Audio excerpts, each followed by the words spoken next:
Net Zero Select Committee, our first session back of the new parliamentary session, and this is part of our inquiry into building support for the energy transition, the third of our 5 committee sessions in this inquiry, and we set 4 questions in our call for evidence. Has the government properly explained the potential benefits of the energy transition to the average citizen? Is there a clear understanding of the costs of the energy transition to householders and businesses? Is there a need for public campaigns to counter the anti-net zero narrative? And how should the government be more positively engaging the public with this goal? Well, we welcome our first panel. I will ask you to introduce yourselves, and then we will go into some more detailed questions following on from those that we set. So on this side, please introduce yourself. Hi, I'm Stephanie Draper. I'm the co-CEO of Involve.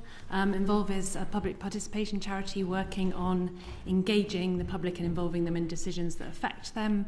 We've got extensive experience on doing that on climate and net zero, including the Climate Assembly UK, running a citizen visioning process for UKRI's net zero programme, and the Energy Futures citizen panel. So, as such, we think it's critical to engage people in conversations about net zero. Thank you. Great. Hi, I'm Anne Howard-Hopkinson, a political campaigner at Greenpeace UK. Greenpeace UK is part of a global network of organisations campaigning to protect the environment and fight climate change for over 50 years. We've got a long track record of developing practical policy advice and bolstering public support to push climate and nature protection up the agenda in politics, industry and society. Thank you. Hello, I'm Lorraine Whitmarsh. I'm a Professor of Environmental Psychology at the University of Bath and Director of the UK Centre for Climate Change and Social Transformations. Well, thank you very much, and you are all very welcome. We look forward to hearing your evidence this afternoon. I will start with some questions on trust and transparency in communications. To what extent do you think messaging about the benefits and costs of the energy transition has been unduly twisted for political purposes? Who would like to go first?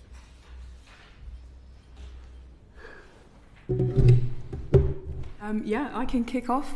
So yes, I think, as you'll all know, there is a huge amount of misunderstanding amongst the public about what the true costs of climate action are. Some recent research showed that people think that the cost of net zero will be 140 times more than the Climate Change Committee actually predicts the costs to be.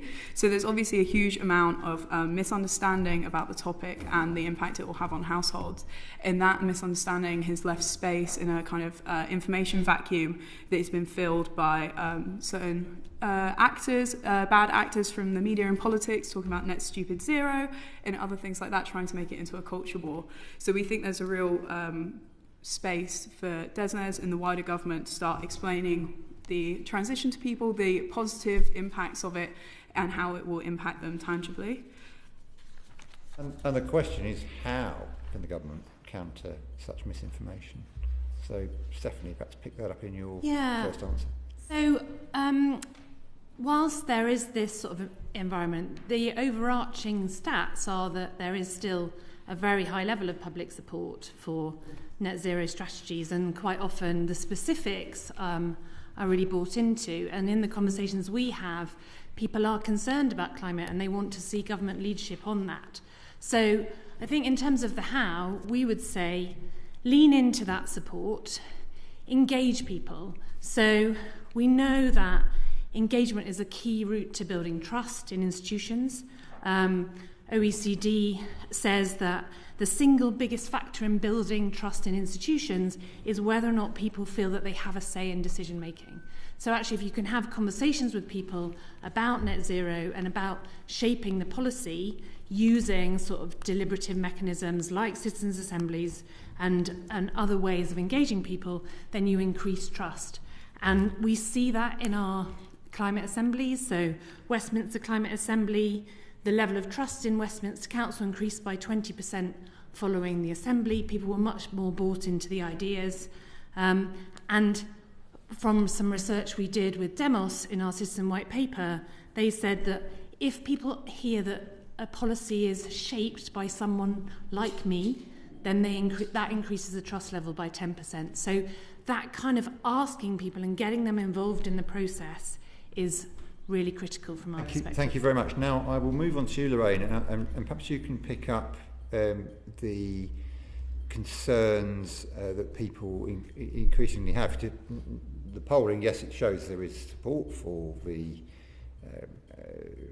for climate action, but increasingly people have reservations if they think it's going to cost them more money, if it's going to be economic damaging. And you can see already with the withdrawal from the Net Zero Banking Alliance of HSBC and Barclays, that this is perhaps a sentiment that is being expressed by financial institutions. Is this,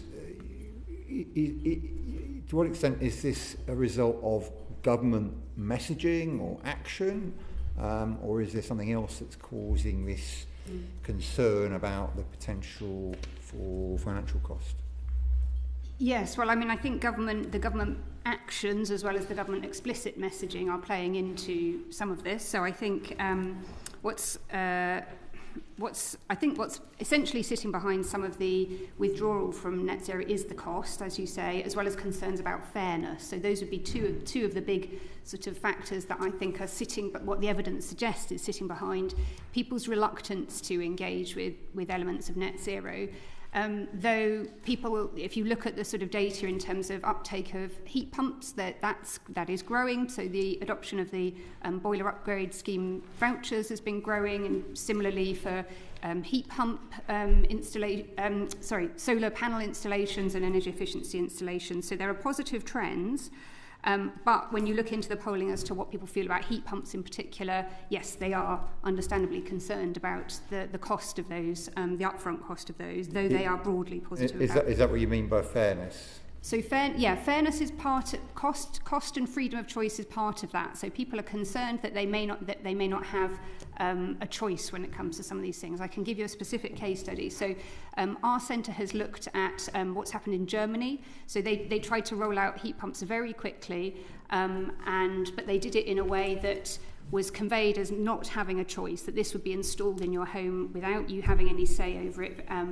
And the cost was also quite prohibitive. So there was such a backlash by the media and by the public at large in Germany that the government then rolled back from what was actually a very ambitious target to roll out heat pumps. So a failure to engage at the earlier stage and people's concerns about freedom to choose and being involved in the decision making, as we've heard, is sitting behind that. Do you think that's already happened here?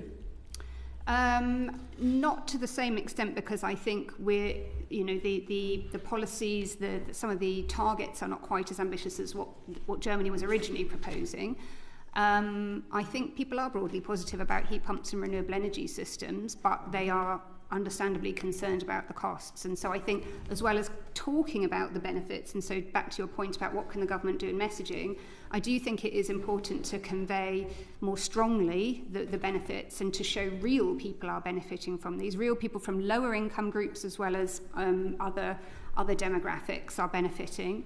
Have those real stories, and so use trusted messengers that are maybe local and more proximal to people, and not just the government as well saying these things. Demonstrate that these things are making a difference, as well as making it easier and cheaper for people to install. Okay, we'll come back to the point about using local voices as message carriers. I will move on at this point, I think, to Mike Reader. Thank you, Chair. I'm going to ask you some questions around civic forums and citizens' assemblies. I'd probably start with a very open question. Stephanie, if I can come to you, because I know Involve were responsible for facilitating the Climate Assembly UK. Do you think citizen assemblies have a role to play in informing and changing public perception at kind of macro level, or are they more useful for tackling specific problems with a smaller group of people? Can they really move the needle of the public perception on net zero? So I think they are really useful in terms of building trust, and as part of the public participation strategy, we're advocating for a citizen panel that kind of runs alongside the policy development and kind of actually sort of helps shape where should you engage, where do you need to go into depth, and that could be on some of the sort of tricky challenges, or it could be sort of in broadly designing policy. So they work in sort of both those ways. You're bringing together a reflective sample of the UK population, as we did with sort of Climate UK, or of a particular place. So we do it locally as well as sort of nationally, and we found those local processes to be incredibly useful in terms of informing policy, but also leading to behaviour change and people being more inspired to take action. And from your experience, particularly from the Climate Assembly UK, what are the kind of design features that make assemblies effective, particularly when you're dealing with a highly sceptical audience? Well, first of all, having a reflective sample, so you have lots of different views in the room. You're not talking to the usual suspects. Secondly, that you share a breadth of information, so that people are really able to sort of lean into the complexity of the issues. Thirdly, a space to deliberate and make recommendations. And then finally, having somewhere for their to land. So there's no point in doing these engagement processes if you're not prepared to respond to the recommendations and do something differently. That would undermine trust. I mean, so Lorraine, do you think, though, that this can be achieved at the scale we need to deal with the kind of climate scepticism and almost the climate communications emergency or crisis that we now have in the UK? It feels like you could do it at a small level, but trying to choose to change the view of the electorate would be nigh on impossible. I mean, I don't think it's the only tool in the toolkit. I think actually it does work particularly well, as we've heard, at a local level to dig into some of those specific issues, but potentially to be complemented by, say, online and digital engagement methods as well that can reach wider audiences. So I do think, yes, I think it is about increasing the number and ways of engaging. Let's talk. Thank you, Chair. Stephanie, a couple of questions. How do you make citizens' assemblies representative? Because I'm guessing the people that, and you'll have met them too, the people that engage with the climate debate are usually people, like you said, have high support for renewables. I'm not against renewables, but... And then you get the kind of engaged people who are not against renewables but still want them on their doorstep. Yeah, so we use a process called sortition, which is like a citizen lottery. You send letters to a range of households and then people apply to be involved. They're paid for their time and you do get to people with a range of views. You know, so these are retirees, I'm guessing. No. They are reflective of the demographics. You're deliberately selecting the lottery to make sure that you have a range of ages, genders, ethnicities, and views on climate. So we're always really pleased to have a whole spectrum of views on climate because it makes it more assemblies or focus groups? You know, that's what you're describing as the way you would select a focus group almost. So they go much deeper than that because they're providing information and you're getting into an issue. So I was recently with a group in Gateshead where they really got a deep understanding of a district heat network and how it works and what the disruption would be and what the kind of opportunities and barriers were, and sort of really explored that issue. And then you have time to really deliberate. You're not just offering your opinion, you're sharing opinions with other people, deliberating so that you can come to a shared view. And what we see is people are really good at taking a societal view as well as reflecting their individual views in these forums. It's just really heartening to see. It's completely different to the sort of polarisation that we see in the media. When you get people in a room together, they're really able to work together and find good solutions. In polarised debates like referenda or Brexit, you know, you find politics coming into it, of course, and people stuffing these citizens' assemblies with people who represent their point of view.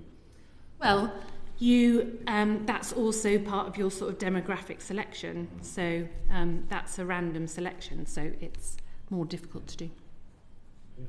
This is interesting. But how many people are part of a citizens' assembly? 50 to 100. 50 to 100. So in Gateshead, you had 50 to 100 people. How many, out of how many? So there are tens of thousands, if not 100,000 plus people living in Gateshead. How do you get the same engagement, the same understanding, the same analysis? I mean, Lorraine, you mentioned online, but even with that, how do you reach other people with this kind of level of analysis? Or am I missing the point here?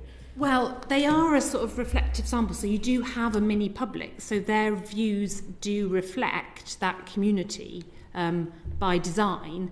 But as Lorraine says, there are lots of ways that, so we quite often will do much broader polling beforehand and bring that data into the assembly and let people I suppose process my that. question is, I understand you're helping to understand the public's views. How do you turn that into disseminating information to make sure people understand, see the results of what you're doing and are engaged? I mean, this session is about how do we communicate better to take people with the government's agenda. Yeah, I mean, I guess my core message to that is that communication is a two-way process, and actually asking people what they want and starting with what they value is a really sort of good way to design policy. If you've got a reflective group doing that, people are more likely to trust people like them, and you then sort of move into, and they will have conversations with their communities. Okay, Lorraine. Just to add, I think, I mean, where there have been now quite a lot of citizens' assemblies on climate change, there are some striking similarities, I think, that come out of the recommendations from those processes that suggest that actually they are tapping into some quite common needs, values, concerns that people have, and so I think that there's been an analysis that have actually synthesised all of these different recommendations, and there is a lot of commonality, which I think gives some faith, I suppose, in, yes, this may not be a huge sample, but actually it's diverse enough that it's tapping into a larger set of ideas. Can I make another point about the macro impact of it, in that citizens' assemblies do result in better policies, in that if people feel the benefits of those policies, especially relating to environment and climate issues, that is another way that they benefit the communication of these issues. If we tackle things that are more important to people via these assemblies, it's a really good route to spreading it out among the wider population. Okay, Luke Murphy. Thank you, Chair. So I was lucky enough to be one of the advisors on the Climate Assembly for Parliament, and also ran about sort of 10 juries when I worked outside Parliament. And I mean, I fully agree that they have a really, they're very positive in the sense of the engagement which they provide. I agree that you can find a representative group. I think my question always was, when translating it to actual policy making decisions, is that they're representative largely when they go in. I agree, they're actually quite effective, but they're not representative when they come out, because the vast majority of people are never going to go through 6 to 10 weeks of quite intensive discussion and evidence, and you're never going to get the whole population to that. And while I accept the point that you're making around people trust people like them, I think that there was a danger in kind of, I'm not saying you're saying this, but I do want to kind of clarify what role you think they should actually play in just giving decision-making over to citizens' juries, which I don't support. But what actual role do you think they should play? Is it just a feeding into the policy-making process? Is it that's the ultimate output of the policy? Like, how should they play a role? Because you can't replicate it across the entire population. So I think what we would envisage is that you have 100 people who are acting as a sort of standing panel who can play the role of helping support policy making, being advisors, a little bit like the CCC is in terms of delivering on government policy. And then you have localised conversations, juries, deliberations, assemblies, whatever form, which are looking at local strategies and, particularly when there are things like major infrastructure. We've found that if you have early engagement on major infrastructure, you can reduce resistance and you can channel the infrastructure in a way that works for the local community. So sort of a lot of localised engagement supported by a kind of a structure which is looking at the central government policy. Mike Leader. Thank you, Chair. We're going to talk a bit about climate action groups. And and I don't mind, perhaps I'll start with you, Anurad. Do you think that climate action groups are helping to build support for the energy transition, or are they contributing to the increasing backlash towards net zero targets? Well, you can imagine that my answer on this as a representative of Greenpeace is that we're building support among the population. And we do that through a variety of ways. You'll know that we have local groups that spread the messages in communities. We've got huge social media and online following, and we just have a really trusted position. So activist organisations, specifically like Greenpeace, have a really important role to play in expanding public understanding of climate issues. When Greenpeace and others take high-profile action over environmental issues, it brings media and social media attention to issues and enables a depth of conversation that you don't normally get in these areas, and allows the public to consider environmental protection and the routes towards it in much greater depth. And Greenpeace and other organisations in this space are really holding themselves to high standards in terms of the science and the facts behind it. So we have a huge amount of public trust in us. So yeah, I would say that there's a huge amount of value there, and the government should feel free to use us and other organisations more to reach out into For those groups. who are perhaps very famous now for taking direct action, sticking yourself to roads, throwing chalk over Stonehenge, do you think those people really galvanise support for climate change, or do they just piss people off? I can't comment on individual organisations or their theories of change behind it, but I know that Greenpeace's actions are always really considered strategically, and there's always thought that goes into who the target is and what message we're trying to get across to the audience that we're targeting. Okay, rather than asking you to comment on the organisations, do you think throwing chalk over Stonehenge or gluing people to themselves to roads helps or hinders? I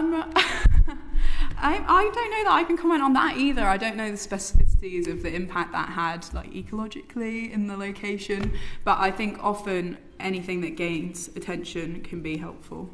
That's when you're planning more direct action as Greenpeace. Let's take away from the kind of those more elitist kind of private educated groups. How do you measure that you've actually moved the needle on public perception when you do your kind of more direct activity?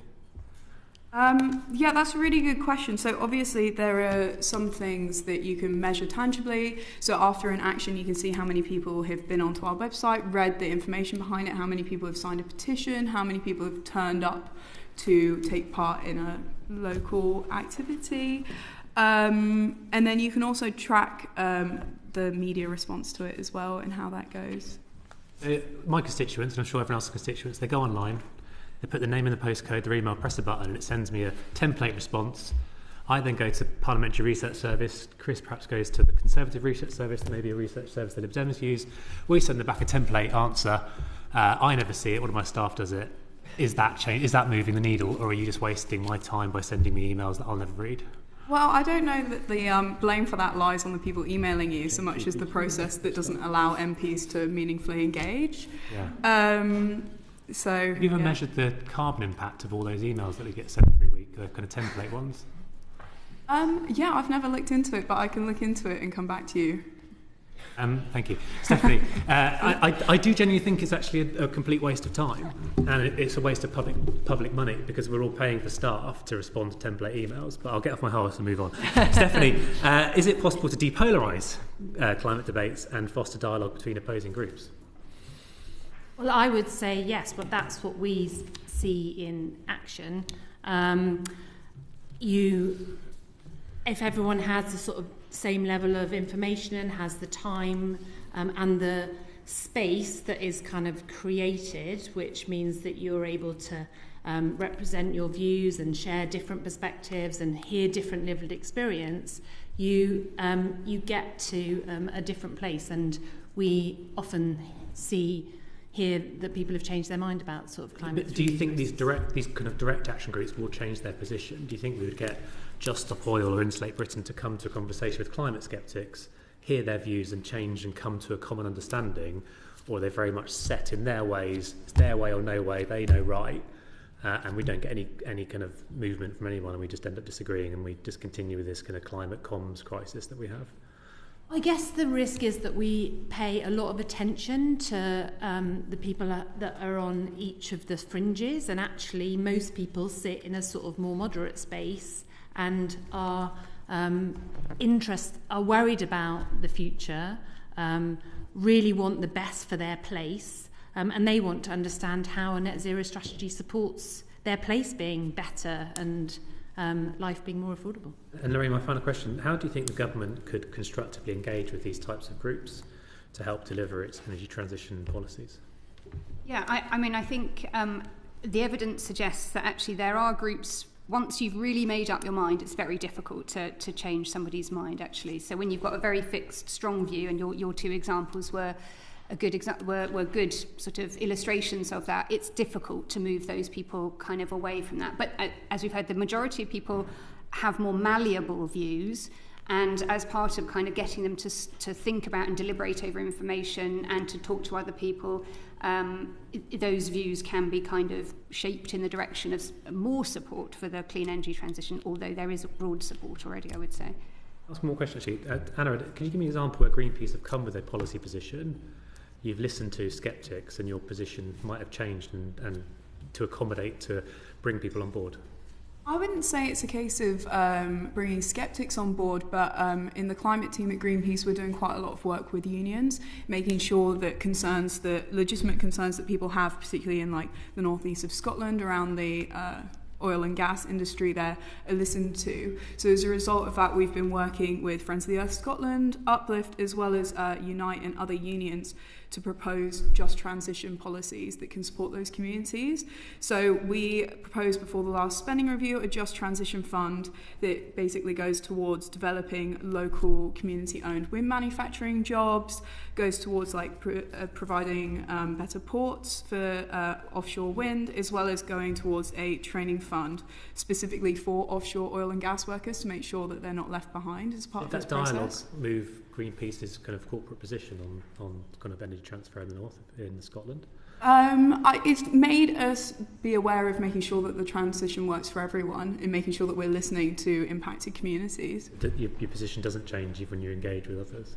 Well, you're not trying to find consensus? Yeah, we are. So we're trying to find consensus. We still want oil and gas in the North Sea to come to an end, but the basin's drying up anyway. There's only so much that these jobs are going to continue. So we want to make sure that while we're going through this transition process, what we think is necessary from all climate science perspectives is done so in a way that doesn't disproportionately impact the communities locally.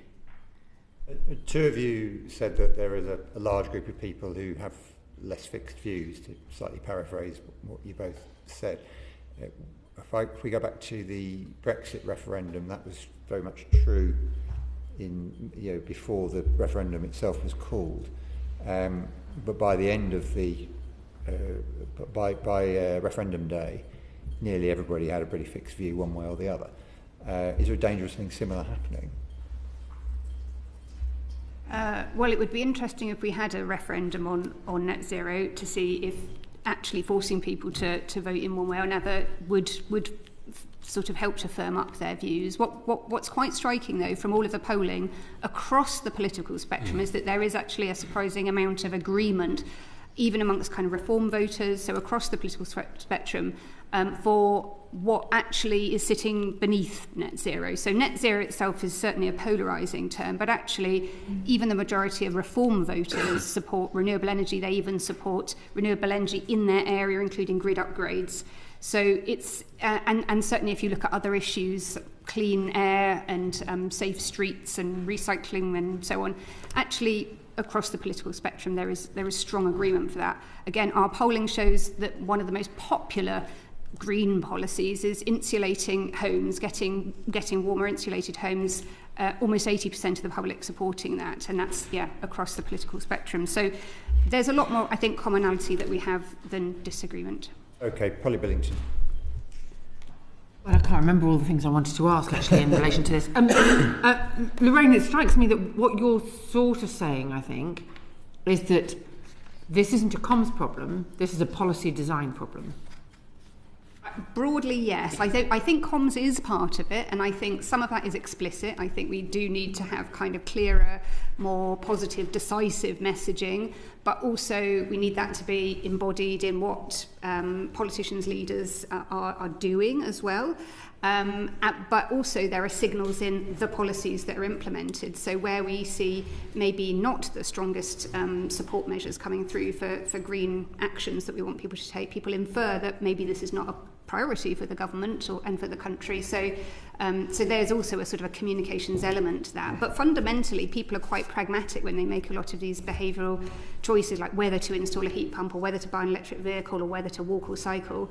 They're weighing up cost and convenience primarily. Those are the things that are foremost in their mind.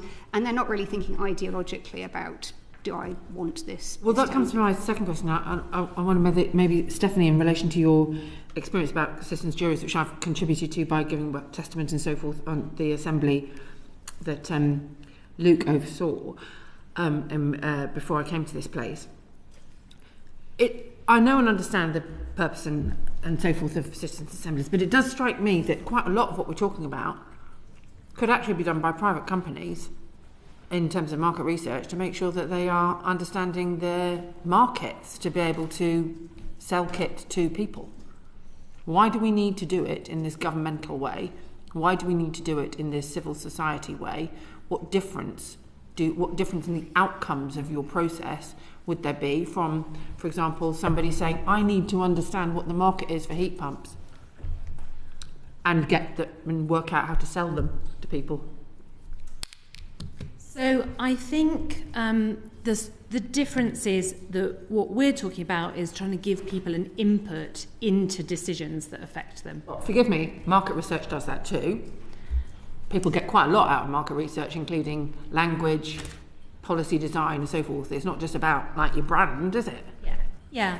And to be fair, we are working with Sony, the infrastructure energy provider in Northern Ireland, working with them to engage their customers and residents on where they're building new infrastructure. So there are companies that are doing this, and they see that as a sort of really valuable way of designing infrastructure with the community at their heart.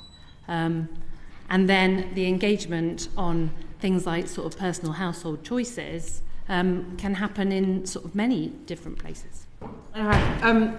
Do you think campaign groups climate action campaign groups, such as Greenpeace, and indeed some of the stuff that I've been involved in again before I came to this place, are well placed to engage with people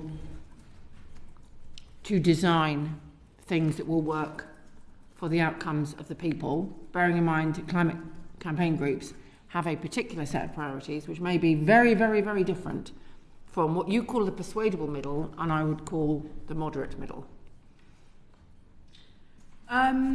It's not something that Greenpeace currently does, is run citizens' assemblies or the I'm talking about when you're talking about the northeast of Scotland.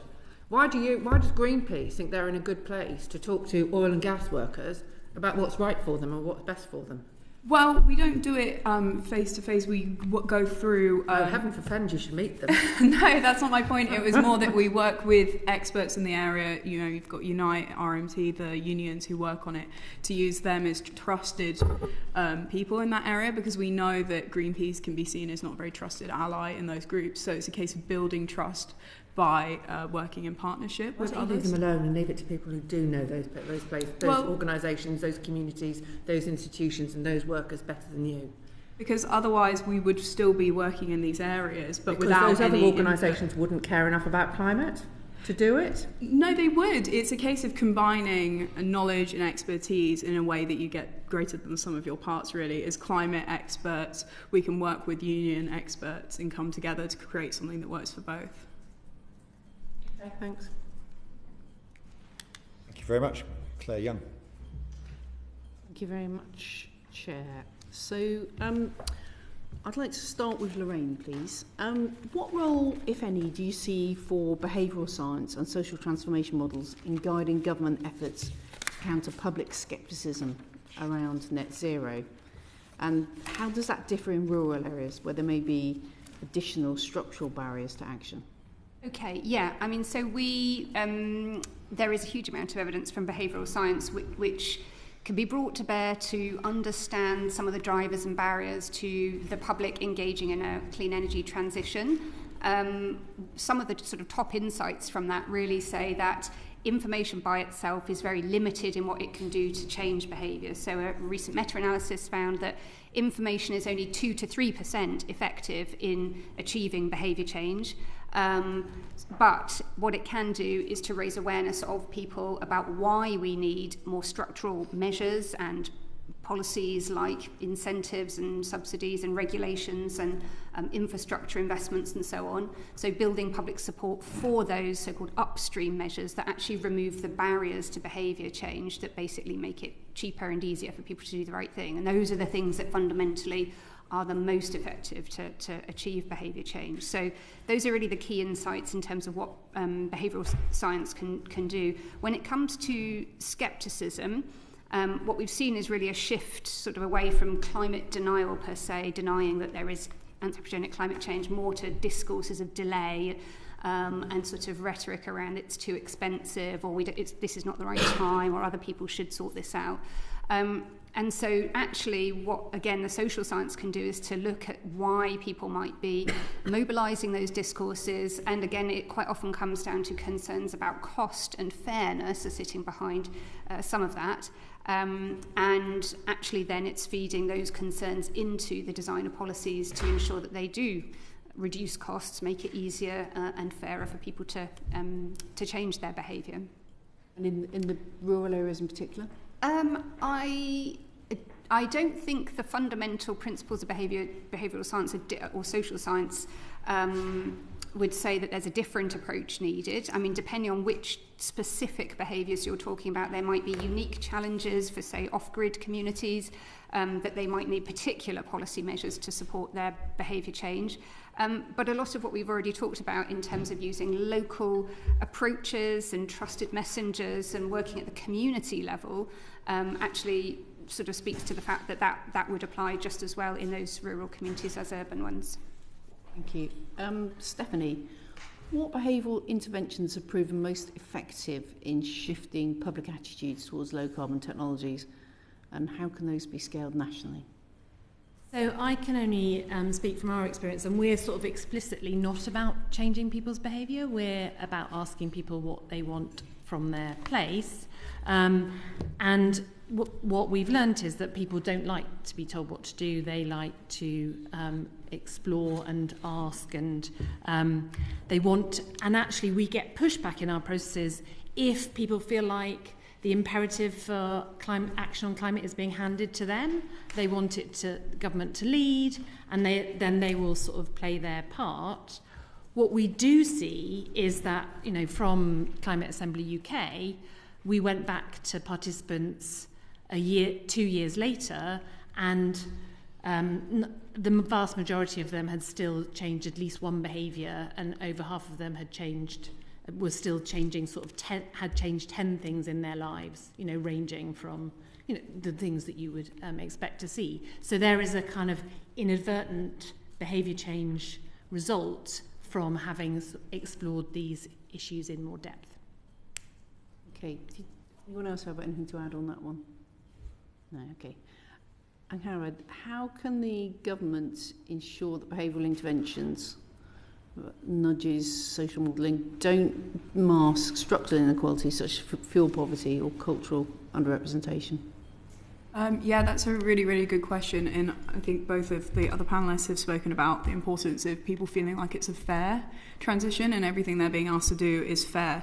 So a point I really wanted to make was the importance of making sure that it's not just the lower rung of socioeconomic people who are dealing the most with these impacts. So we at Greenpeace really want to see wealth taxes introduced, taxes on oil and gas producers, making sure that polluters pay, so that this can go towards funding things like social energy tariffs, the bus scheme, warm homes plan, all of that, just to make it easier for people who are seeing the impacts. You seem to be focusing on the structural inequalities. When we talk about nudge factors, so that's trying to gently,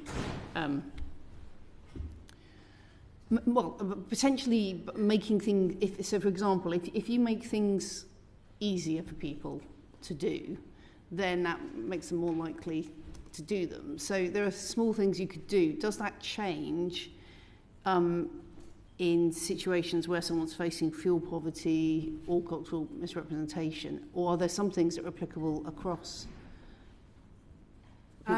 Yeah, there are definitely some things that need to be targeted to specific groups with specific barriers, but there are obviously also things that make it easier for everyone. So I really recommend that DESNZ undertake a research project to understand what these barriers are for different groups and find out what the solutions to those specific barriers are. So we know that a lot of people will see the cost implications of a heat pump as something inherently problematic. They can't ever afford one, but making it easier for them to understand how those costs can be paid, but actually delivering things that make it cheaper and easier. Lorraine, did you want to come in? Yeah, I mean, basically just to say that as part of the House of Lords inquiry on behaviour change for climate and environmental goals that concluded about 2 years ago, what was very clear then was that there is a general government preference for so-called downstream interventions, information provision, leaving it up to individuals to choose whether or not to make green choices. And what that does is precisely not address structural inequalities because it doesn't remove the barriers to behaviour change, whereas more upstream measures, regulations, economic incentives, disincentives, etc., those sorts of things are more likely to remove those barriers and then make it easier for everybody to change their behaviours. So I think, yes, absolutely, the more you move upstream and don't rely only on, say, information provision, the more you get to some of those structural issues. Thank you. Are the government's targets and the ambition, say, for Clean Power 2030 and all the implications of it, are they realistic, given what you're saying about behaviour and attitudes? Well, I mean, I think in terms of adoption of some of the green technologies like heat pumps and EVs, we're not where we need to be for those targets. So there absolutely needs to be an upscaling of, more support available for people to make those choices. That's policy rather than communication. Then go back to Polly's question. Yeah, I mean, I think, communication is only really a small part of what we need. I think the government's forthcoming public participation strategy is important, that it will engage people in and raise awareness of the need for transformation, but it won't by itself necessarily remove those barriers, and so we do need those other measures. Thank you. I just wondered, in terms of people's sympathies or their positive attitude towards kind of clean energies, net zero policies and opportunities, is that impacted in an environment at the moment where we are seeing job losses as a backdrop in energy, with a bit of a delay really in the clean technologies? Some of those things are not going to be up and running. I don't know, see carbon capture and storage. They're not going to be up and running for some time. How do we have that conversation and keep people on board through what is a bit of a turbulent time at the moment? I can start. So I think it is about finding policies which actually reduce bills. So this, again, some of our polling really shows that there is such strong support for things like insulation, energy efficiency measures, which would actually help with the cost of living crisis and provide tangible benefits to people in the here and now. Other policies that are really widely supported are things like school streets, where it's tackling congestion, air pollution, child safety, and we see very strong levels of support for that. So it is about, I think, thinking about where policies can really address the needs that people have, and some of those might be financial needs in the here and now and reducing bills for people, and there we would see stronger support across the spectrum for those. I mean, when the common themes that come out of the conversations that we have are about affordability. Some of it is about information. People want to kind of, there's often an ask for a one-stop shop which talks about how do you make those bills affordable, what sort of insulation works for your particular type of home, the sort of the nuance and the detail, but also how to find trusted traders who are trusted intermediaries, but often people don't know who to trust. This feels like a very uncertain landscape in terms of sort of the new technologies. But the other things that sort of come through are things like affordability of public transport, regulation on new builds. That seems like a very sort of accessible and easy thing for people to do. Making things easier exactly. and accessible across the piece is a way of trying to keep the support there. Thank you. I just wanted to add a point that we have seen increasing examples of deindustrialization, high energy use industries being impacted by high energy costs. And I think that there's work to be done from the department and the government more broadly on their crisis comms in this area. I think it's being really weaponized by bad actors on the right to blame net zero for these issues. So just making it clear that high energy costs aren't down to net zero, that our energy costs are so high because of the high wholesale price of gas. And this is a little plug for a report that we're launching tomorrow. But yeah, just making that point and making it clearly so that it's not allowed to be weaponized. And there's also the comms piece that can be made that Ed Miliband does keep talking about, which is that there's a huge amount of growth in the green jobs sector. And at the moment, for every one job in the UK's oil and gas sector, there are 3 in green jobs more broadly within that renewables. And I should just say, Chair, I'm hosting that report launch tomorrow. It's in my diary as well. There we are. Thank you very much. We will move on. Luke Murphy, please. Thank you, Chair. Just wanted to correct, I definitely didn't kind of oversee the Climate Assembly. Just sorry if I gave that impression. It was definitely a very minor advisory role. Anyway, you've all been clear, and I think all the polling shows there has been some increase in climate polarisation, but broad support for climate action remains. But why do you think that so few members of the public think that there isn't really a positive story to tell about the impact of Britain's climate policies to date? So I was really struck by More in Common research recently. They showed that every segment except one found that the majority of people in each segment believed that Britain's climate policy so far had made no meaningful difference to reducing emissions, had not made the country or their local area better off, and had not been fair to people like them. Yet they still support it, kind of almost. Yeah, it's almost amazing that they, given that what's going on there. I can start. So I do think that sort of historically there has been an assumption that going green is about sacrifice, that actually if you want to protect the environment you have to give up something, we have to put in a lot of effort, and that's not entirely unrealistic. Often it can cost you more to make the green choice. Electric vehicles do cost more, or there can be some inconvenience involved, so it's not an unrealistic kind of assumption. And certainly the front costs of heat pumps and electric vehicles are high, so they are a genuine impediment right now to people. So I think some of those concerns are realistic, but clearly there is a comms piece that is useful to actually say that there are people that are making these changes and that are benefiting from them. And I think those stories are not being told to the extent that they could be. So there are organisations like the Local Storytelling Exchange, which joins up local journalists and encourages them and helps them to find genuine stories about people taking climate action and showing those real people what they're doing and how they're benefiting, and sharing those stories. So there are sort of examples of that happening.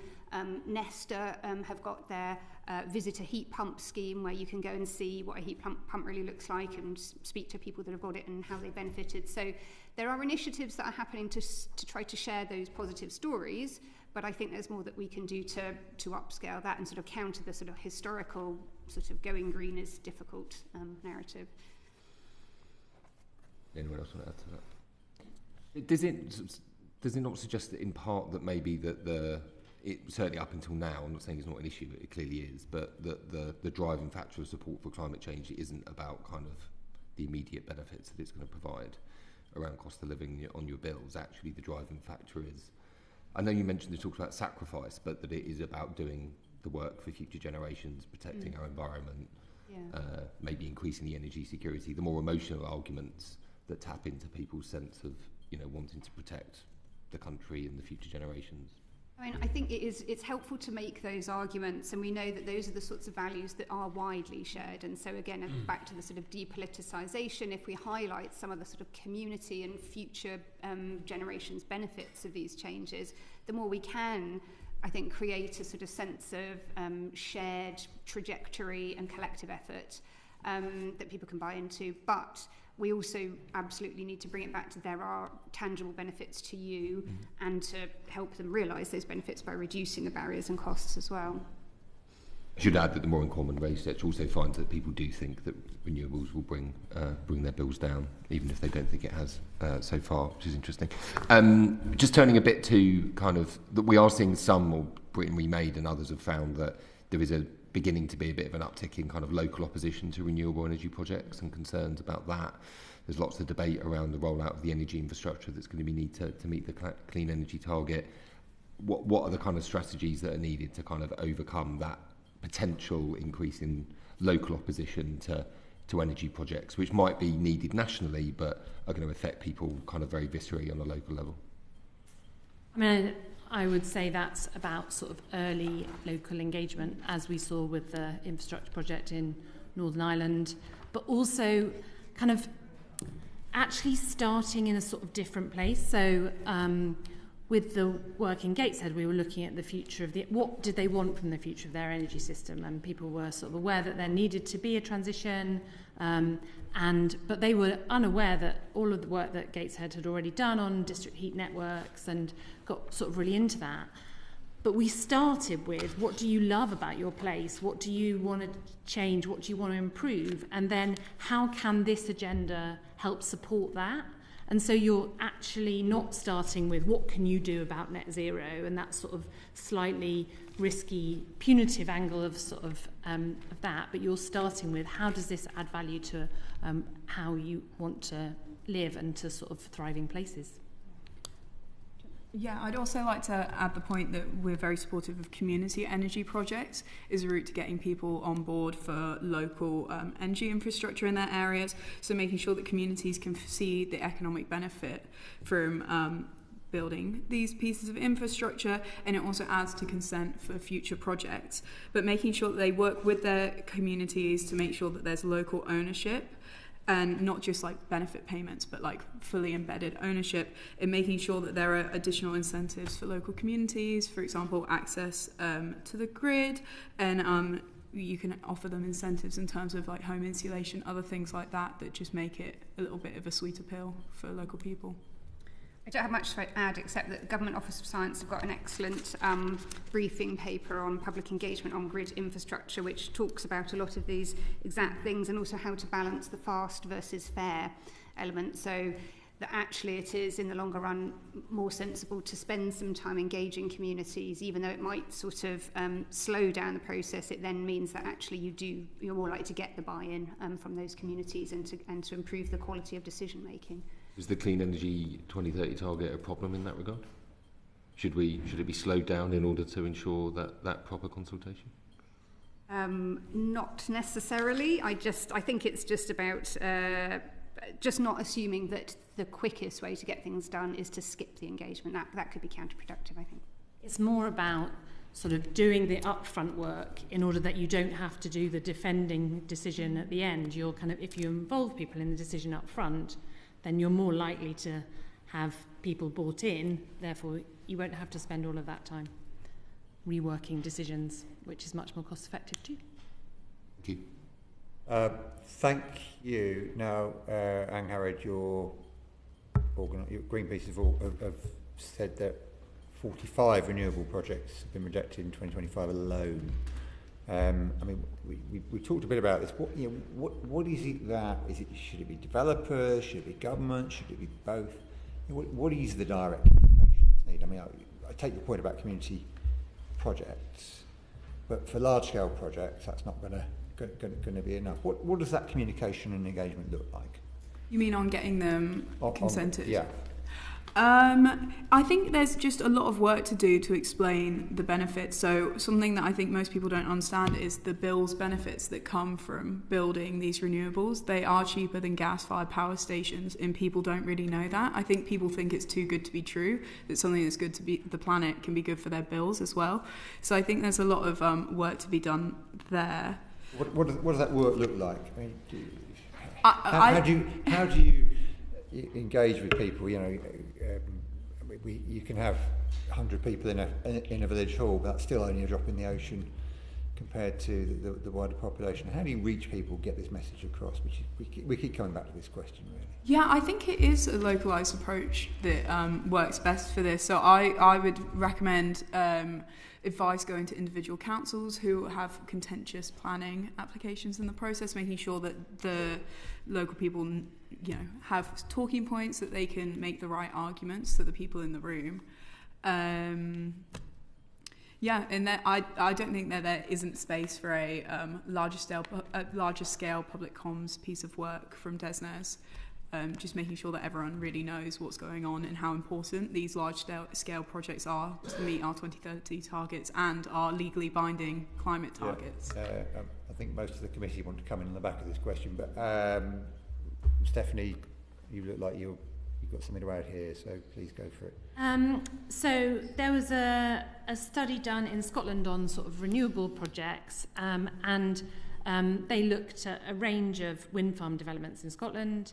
And what they recommended, it's Roberts and Escobar, I can send you the reference, is in mini public deliberation on sort of early spatial planning, so local area plans, and then reviewing specific proposals, and then also having some space for national debate about what the overarching sort of regulation would be. So I think the core message is community level conversations that are sort of meaningful, and changes can be made as part of those conversations, involving all of the relevant actors, so the infrastructure providers and others. Thank you. I'm going to go to Mike Reader next, then to Torquil Crichton, then to Polly Billington. Probably a question for Lorraine, because it's very easy when there's a local scheme for people to find a snappy reason to object rather than a snappy reason to support. Why do you think that is? Well, I mean, psychologically, people gravitate towards more negative information than to positive. That is the case.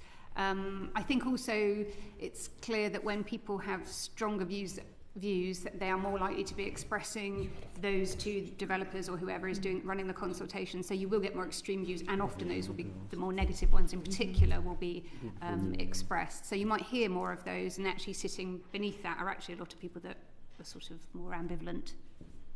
Thanks for that. Torquil Crichton, I think we've moved into your questions on community engagement. Polly's a follow-up question, so Polly wants to go. Yeah, I'd be interested, Stephanie, what evidence do you have that the early engagement processes that you're talking about have averted the kind of judicial reviews and slowing down of the planning processes that are the biggest anxieties that the government has about introducing these, particularly the large-scale infrastructure?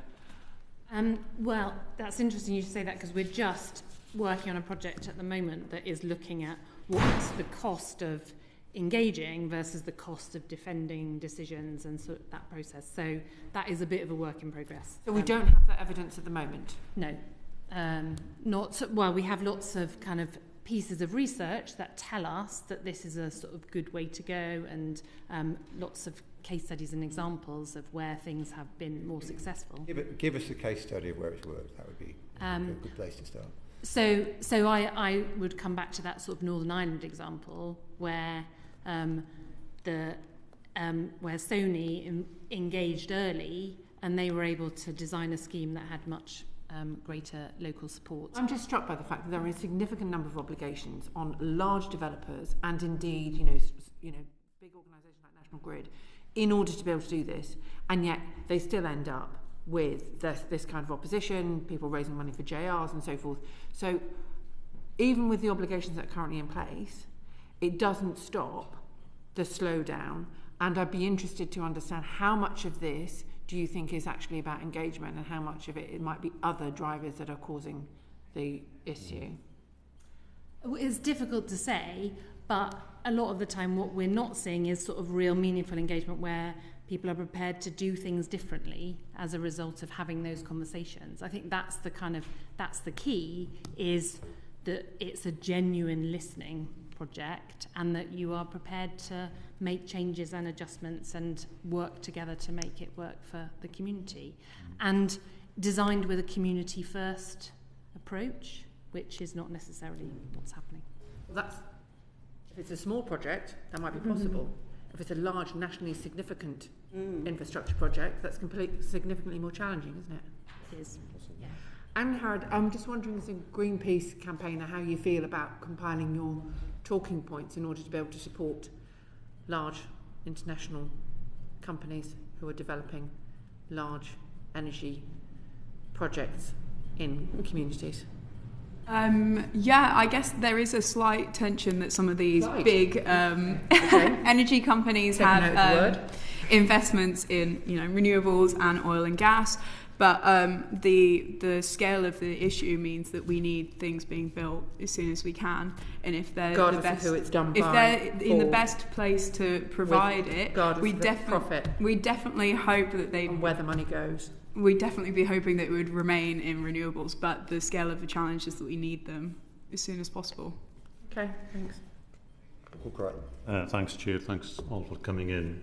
Time's short, so I'll keep my questions brief if I can on community engagement and overcoming that opposition, because as Polly kind of alluded to there, quite a lot of the opposition to renewables is a lightning rod for another kind of political opposition to the government. You get these three themes of people being completely sceptical about the reasons for doing this, and then they feel it's being done to them, and then they feel they're not being listened to when they are consulted on. And when it comes to kind of trying to build community support on it, do you feel that this kind of consumer offer of your bill, £5,000 per megawatt compensation, if you're to communities affected, is that enough? I mean, I go to meetings where people think that's a cheap buy-off, and I go to meetings where people scoff at the idea of the planet heating up, and we have to do this. How do you reach these people? I definitely understand what you're saying, that it feels like a buy-off if it's done as a one-time thing, because it really buys into that kind of done-to-them issue that you highlighted. And I guess that's the importance of embedding, making people's lives better into every single one of these policies. It can't just be like a tick box every now and then that you consider. It needs to be embedded across everything that the department, DESNZ and all other departments do. So it's not just about like paying people off if they have a pylon nearby. It's also about making sure that there's easy, cheap, accessible public transport, all of that other stuff. How about starting with giving them a share of the development? Oh yeah, community energy and having a share of those kind of profits is definitely a really good way forward as well. Lorraine, you alluded there to that balance between fast and fair. And what we see is the UK government and the Scottish government, and a lot of these renewables are going to be built in Scotland, coming together to agree that there'll be a shorter planning process, there'll be a shorter time to appeal against these things, basically speeding things up. And do you think that gives people a feeling that they're being cut out of the process? Well, I mean, I think as long as part of that process allows a genuine space for people to express their views, I think that's great. I think there is bureaucracy that could be certainly cut and made that planning process easier. So I think, if you can achieve both to make the decision quicker and more efficient, but also not remove the role for engagement, I think that's the ideal.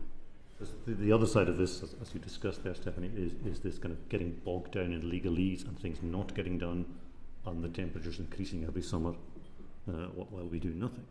And people who can afford it, I guess, do it, but most people feel just not being listened to when governments or councils or planning processes go through.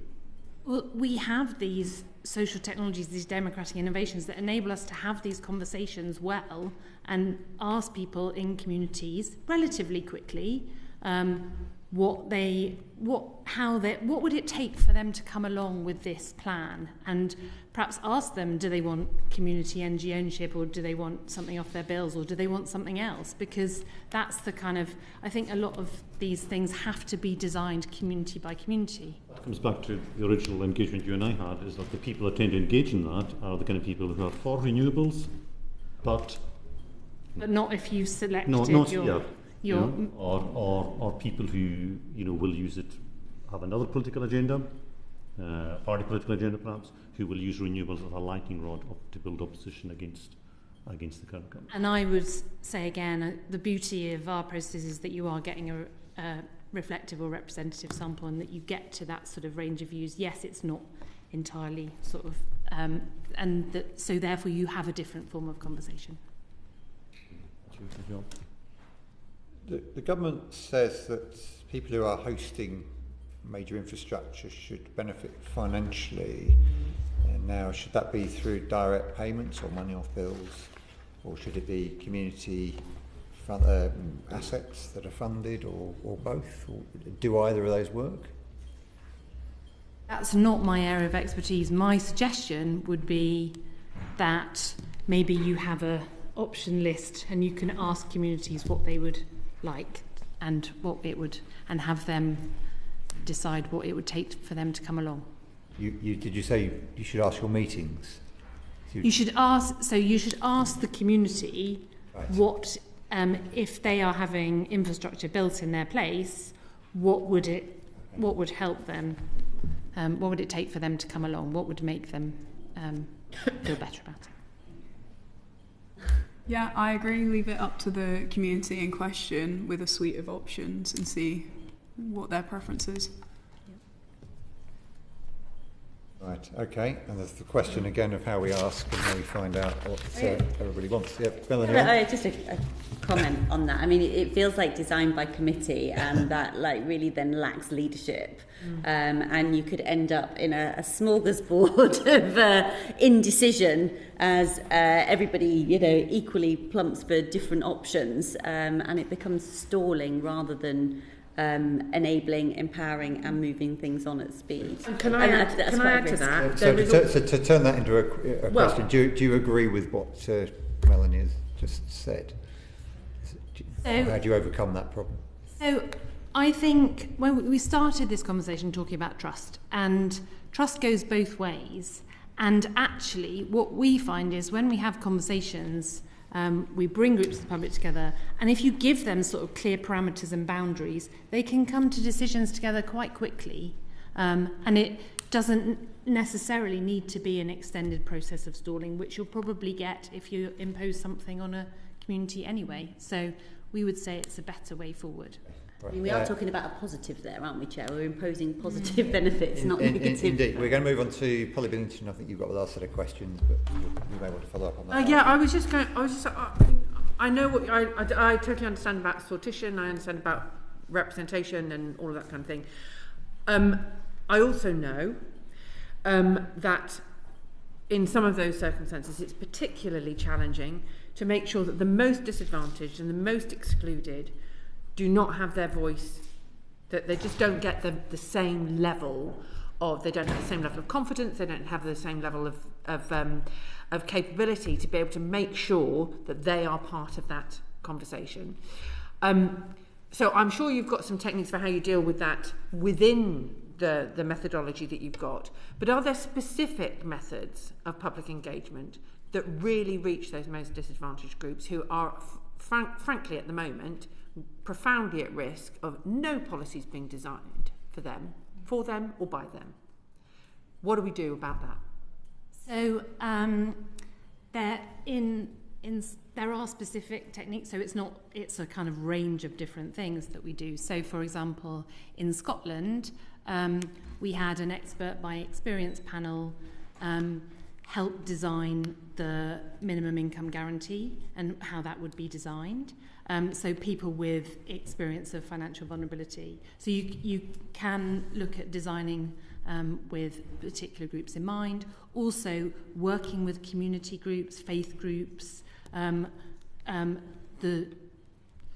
voluntary sector, and sort of encouraging people to be part of those specific processes or others is kind of a really key part of our strategies, is ensuring that we get to the people who are less often heard. And where do you see the government in terms of its attitudes towards adopting those kind of tactics in order to be able to, as we've agreed that this is fundamentally a policy problem rather than a comms problem, how much is the government open to using those kind of strategies to design policies that might help the most vulnerable and the most excluded? I mean, my understanding is that they're on a journey. I think there has been an increase in the use of deliberative democracy methods within the government and within national and local government more generally. So that is starting to happen, but I think more can be done to particularly reach out to those more disadvantaged groups. So yeah, I think we're on a journey. Could I ask one final question? Because I think this is all very, very interesting, but it goes back to Melanie's point about, the lack of leadership and slowing things down. We've got accountable democratic institutions at local level. They're called councils. What role do you see councils, and what are the problems that they're currently experiencing in being able to make sure that they are designing and delivering a place-based climate programme that meets the needs of their communities? Yeah, I mean, I think, we've talked about trust, and they are more trusted than, say, national government. I think the more local you get, you have that trust, and you can also understand the needs of the community much, much better, and then co-create a place-based approach that meets those needs. So I think local authorities are critical. That's also something that was a key insight from the House of Lords inquiry that I mentioned, but they are vastly under-resourced, and the people that gave evidence on behalf of the local authorities in that inquiry made that very clear, that they are very passionate about supporting their community. They're very passionate about kind of deliberative democracy, innovations and so on, but actually to be able to roll those out properly and to involve people more, they need more resource. Simply to do the processes that they are already legally able to do, like, for example, process planning applications. But also, I mean, in some cases, the skills as well to be able to really do those justice as well. Yeah. Thank you. The final question from me, I think. The last hour and 10 minutes or so, we've barely mentioned the climate crisis. Is that part of the problem? That in all of the communication, we've stopped talking about just how serious things are, and that the latest evidence shows it shows once again just how important it is that we change direction really, really quickly, immediately. Do we need to revisit the analysis and the communication in order to give people the reason for doing things quickly and for engaging and supporting this agenda? I would say yes. I think... and how do we do it? Yeah.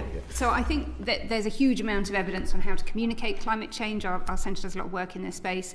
And it is getting the balance right between talking about how serious the risks are and how we really need to accelerate action and the costs of inaction, as well as talking about the benefits and these are the positive reasons why we might want to engage, and here's how you do it, and talking about the practicalities. So we do need to, I think, say more, and the government, I think, can step into this space to really talk about the severity of the risks that we're facing.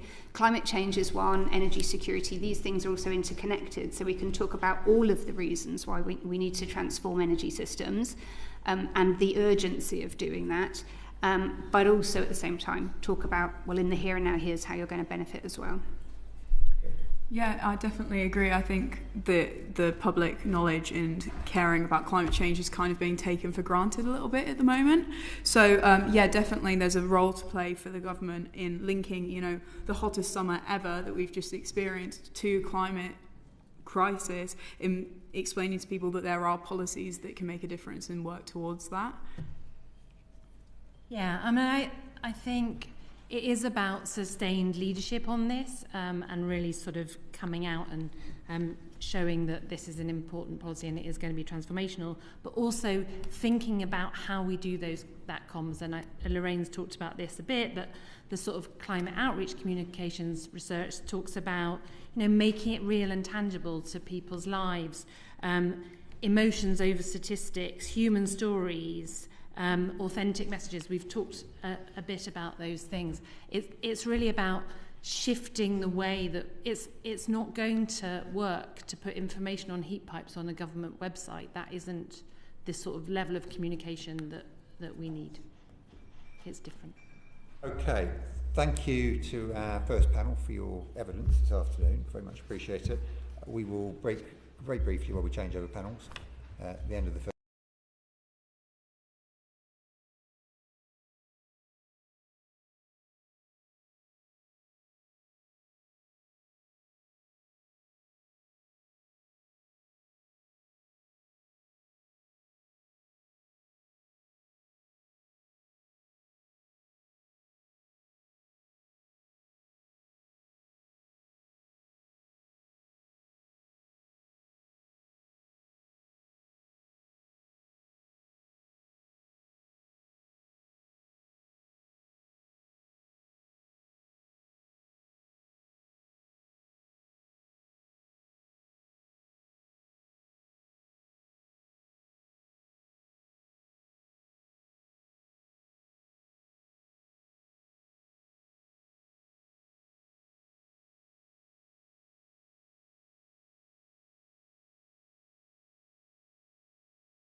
Order. Welcome back to the Energy Security Net Zero Select Committee, our second panel this afternoon, and we'll go straight in and ask you to introduce yourselves, starting here, please.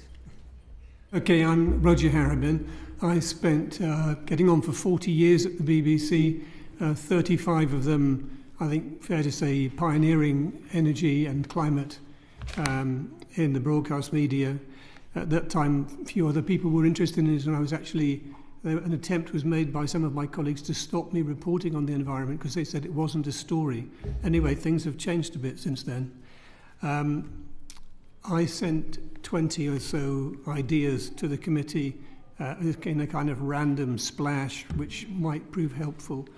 I'm also happy to discuss in outline terms the other embargoed note I sent you about and research tracking trends in net zero reporting in broadcast, which I think is quite telling, and I'd happily talk a bit about that, although it's under embargo, so I have to be a bit careful.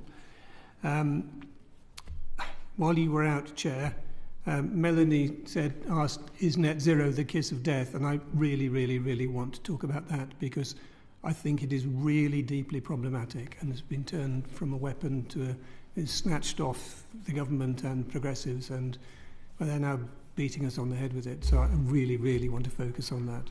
Right, we look forward to you having much more to say. Thank you. I'm Bob Ward. I'm the Policy and Communications Director at the Grantham Research Institute on Climate Change and Environment, which is a research centre at the London School of Economics and Political Science. I'm also chair of the London Climate Ready Partnership, which brings together organisations, companies, communities and local government in London who are concerned with resilience in the capital. Thank you. Hi, I'm Rebecca Willis. I'm Professor of Energy and Climate Governance at Lancaster University. I lead the Climate Citizens Research Group, where we have a portfolio of projects where we look at how people are and could be engaged in energy and climate policy and also the policy making process. I'm also an expert advisor to the Climate Change Committee, but if I do speak from the point of view of the Climate Change Committee, I'll be very clear I'm doing that rather than my research. Thank you very much. You are all very welcome. We look forward to your evidence in the next hour or so. I will just start before I hand over to Luke Murphy.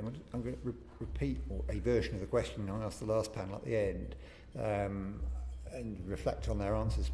The government focuses on the benefits of giving us energy security, of lower bills, of creating lots of jobs through the energy transition. It talks less about the existential threat of climate change and global warming that underpin this. Do we need to have a rethink and a reset in the way that we use climate science in underpinning the analysis and the arguments? Part of the problem of this whole debate is that the level of complexity is horrendous. And deciding how to weave in climate change coverage substantially into energy transition, I think, might prove difficult. But I totally agree with you that we should consistently be coming back to why we're here. I mean, you know, I'm an individual. I've come here as an individual. I'm a parent. I'm a grandparent. I'm frankly terrified of what the world holds in store. And it seems to be unbelievable that when we've reached this stage, you know, 35 years ago I was reporting on there was this thing, it might be real, might not be real, not sure whether it's going to be serious or not. And here we have the world on fire, basically, and we don't manage to mention it. And my former colleagues at the BBC, I'm extremely frustrated that you can hear several stories on net zero and what being challenged. Did the economics work or not? Fair enough, there's debate about that. But the bottom line is we're doing it because we feel like we need to do something to save the planet for our children and our grandchildren. That should be foremost in the coverage. And if you take a look at the embargoed thing I sent you, I mean, the most telling thing for me, and I have to say, I haven't checked this with the BBC, so I don't guarantee it's true, but the researchers seem valid. Anyway, during last year's Valencia floods, on News at 10, 4 out of 15 programmes connected the story to climate change. That's absolutely extraordinary. And there are all sorts of reasons why this happens and why it happens this way, which I'd be happy to talk about, structural problems. Thank you. Okay.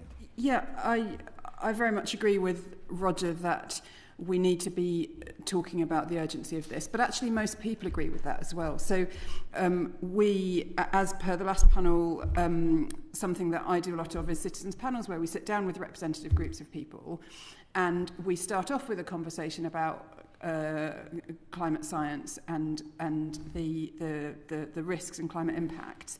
And they're there. So it's not necessarily front of mind for people every day, but they come to those sessions with high levels of concern. And their number one question is, where is government in this? And it's really telling that, and there's very solid evidence on this, that decision makers, including MPs, consistently underestimate public concern about climate change and support for action. So we did detailed interviews with MPs. The peer-reviewed paper is actually published today, which showed that they are very worried about championing ambitious policies because they don't believe there's public support. The evidence does not support that. If you look at it in quantitative terms as well, polling by Climate Barometer, if you ask, for example, if you ask MPs, do they think that local people support wind farms or oppose them, they get it wrong by, so they halve the level of support and they double the level of opposition compared to when you ask exactly the same question to people. So there is this perception gap and it's really problematic now in policy. And before I come to you, Bob, and yet more in Commons polling of people on how and why they voted in the last general election, what issues had the biggest impact. Only 13% said that it was climate change and the environment. So why is that figure so low, given you're seeing what seems to be a much higher level of importance? Yeah, so people are concerned about the climate crisis, but that does not mean it's front of mind all the time.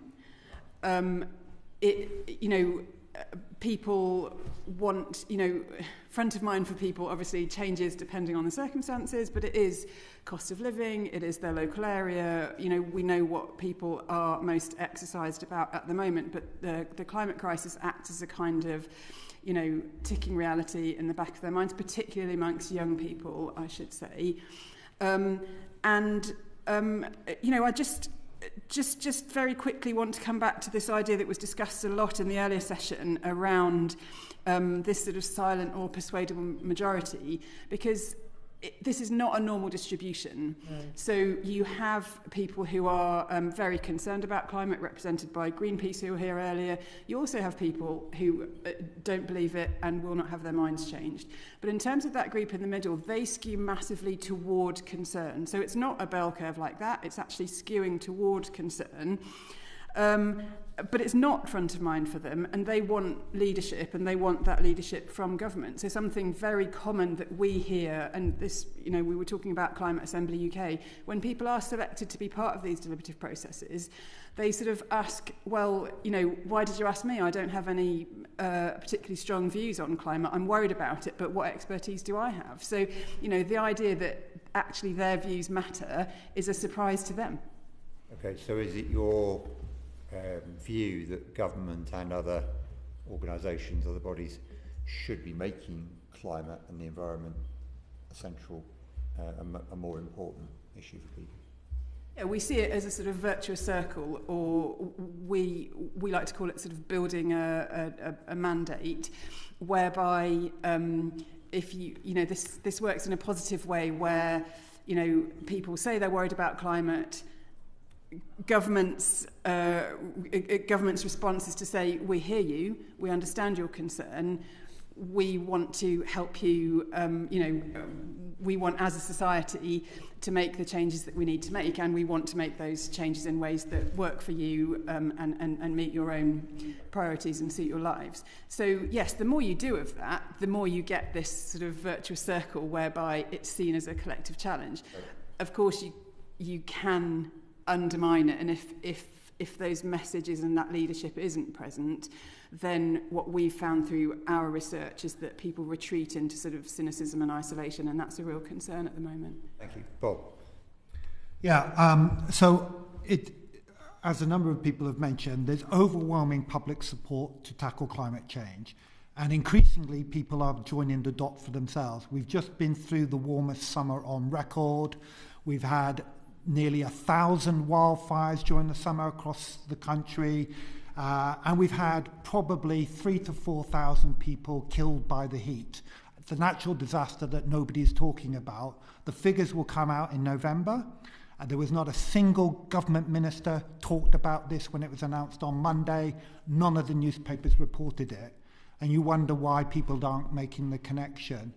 The opponents of action on climate change, which unfortunately currently include the official opposition, are engaged in a misinformation campaign to persuade the public that the net zero target, which is a legal target that was voted in with overwhelming political support, is somehow an arbitrary bureaucratic target. It is not.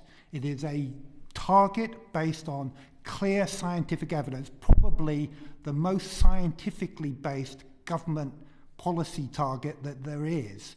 And at the moment, there is a massive misinformation campaign, which includes large parts of the media, but also MPs, I'm afraid, also engaged, to try and fool the public into believing that net zero is not in their best interest and is not about stopping the suffering. 3,000 to 4,000 people killed this summer by heat. The Met Office announced on Monday that it was 70 times more made 70 times more likely by greenhouse gas levels than would have been the case without it. And the part of the problem, I think, is the fact that government has divided the climate brief between two government departments, and therefore you can't find ministers who can make the connection between net zero policy and the benefits that we're trying to achieve, which is not just avoided climate change impacts, but is also demonstrably going to improve our energy security. Because, again, when we come to misinformation, we've had a lot of nonsense this week about North Sea oil and gas. It doesn't reduce consumer bills. We don't have enough oil and gas to make any difference to global prices for oil and gas. The only thing that is going to provide us with energy security is moving away from our dependence on oil and gas, because North Sea oil and gas is declining. Okay. And it's regrettable that the leader of the opposition did not admit that production is in long-term decline in the North Sea when she gave her speech earlier this week. Okay. Thank you very much for those opening comments. I've just one follow-up question from Claire Young and then move over to Luke Murphy. Just a very quick question for Rebecca. You said that people feel, when you select them, they say, well, we don't know enough. Do you think the fact that climate change is seen as a science issue, does a wider feeling that for many people that they don't understand science, does that feed into it, and is there a reframing that would make it more, that would help people get their head around it better? I think that the wider question is how you incorporate people's own expertise into decision making around climate and energy. So, and this is something that I've been doing in my role with the Climate Change Committee.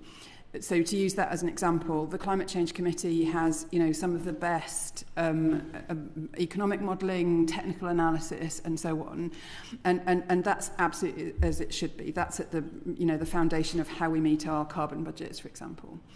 But if we are going to get the path to net zero right, we also need to make sure that it's a path that works for people, that fits with their lives, that meets their expectations. And so it's entirely valid that we use social research to find out what people think and under what conditions they want to move forward. And so that's why the Climate Change Committee introduced a citizens panel to provide that social evidence for the 7th carbon budget, so that it's very emphatically not just economic or technical analysis, important though that is, and I wouldn't downplay the importance of that, but it's also people contributing their own experience and their own views on what could work.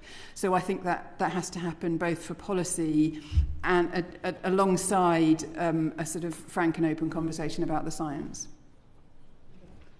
I think my concern was more that it was putting people off, because if they feel they haven't got that they don't understand that you're coming at it from all these different angles, and if they see it as a science issue and they fear science more generally, does that put people off engaging in the issue? But maybe we'll move on. That's probably okay. Well, maybe we can come back to that.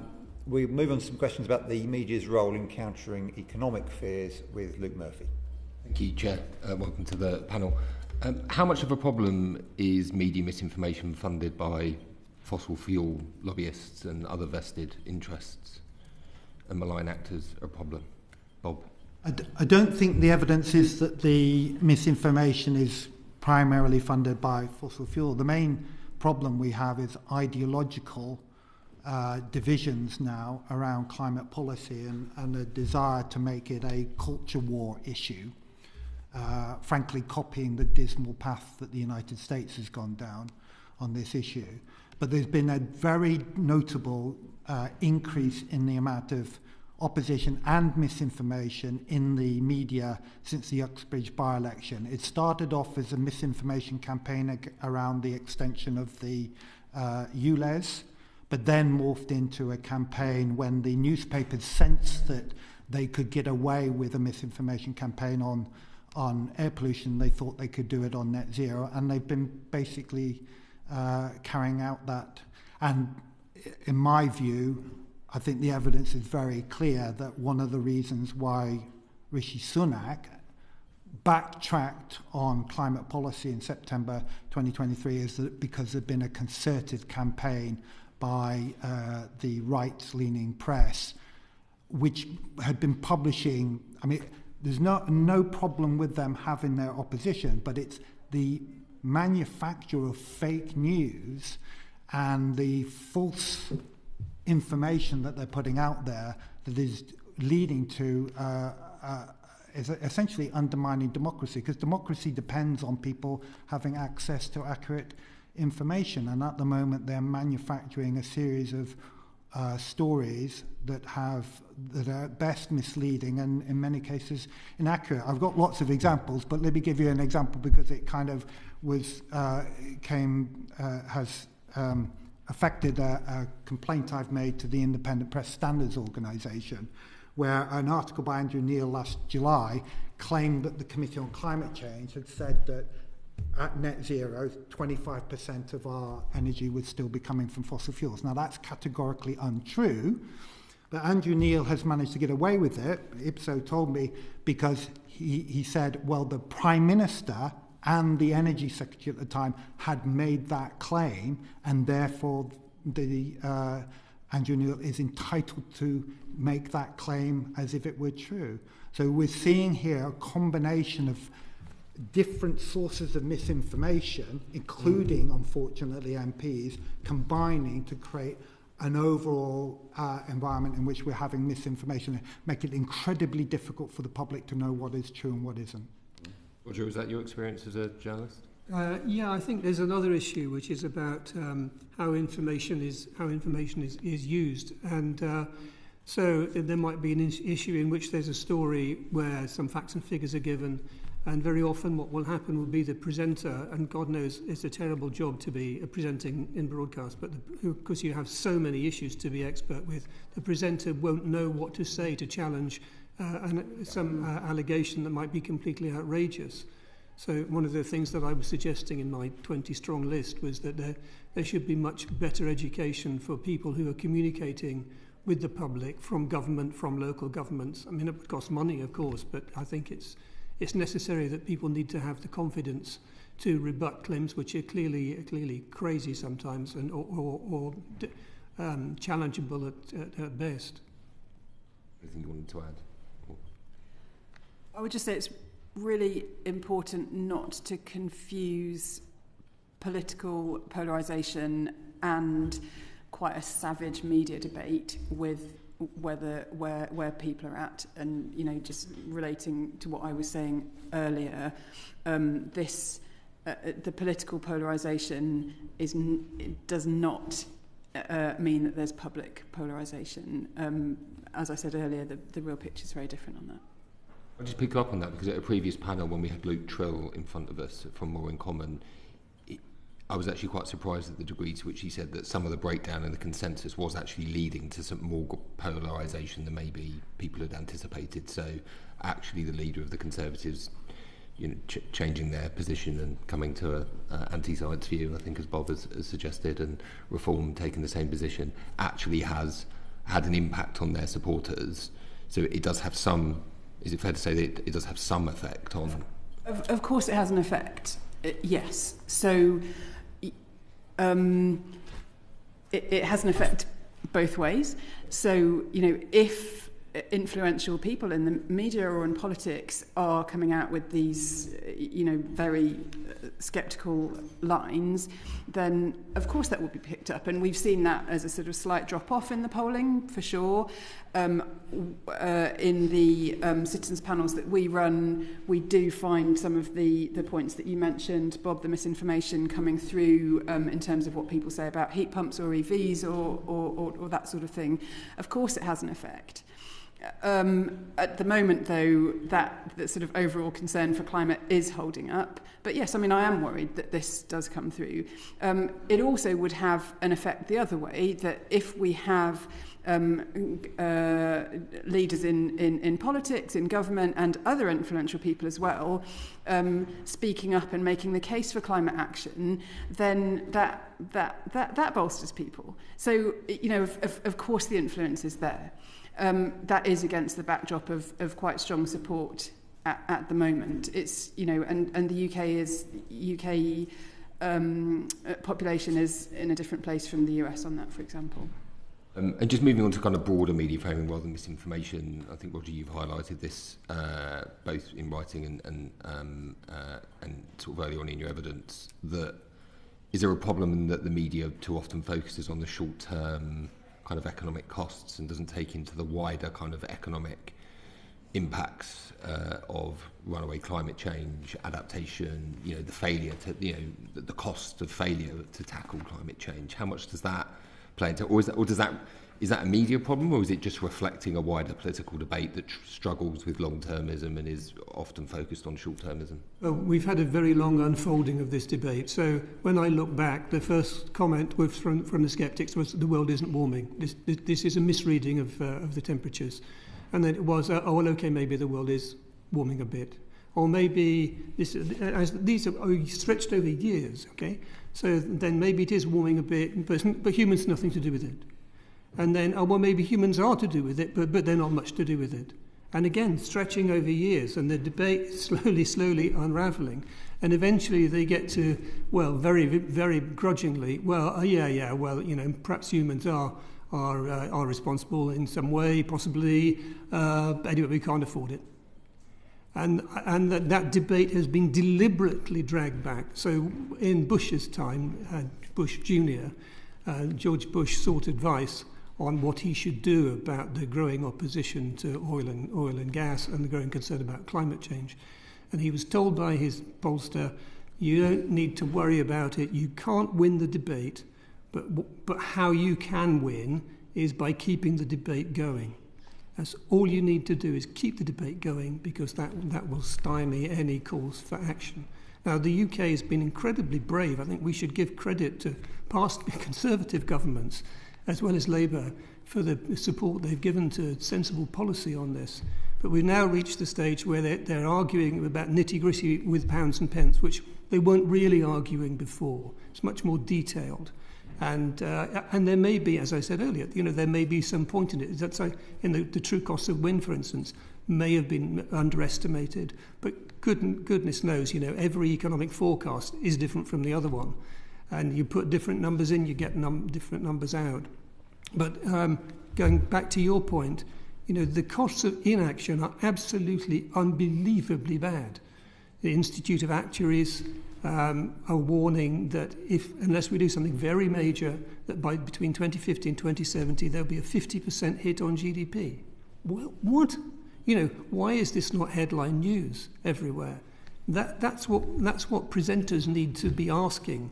People who come on, a Conservative spokesman will come on and say, okay, this is how much it's going to cost.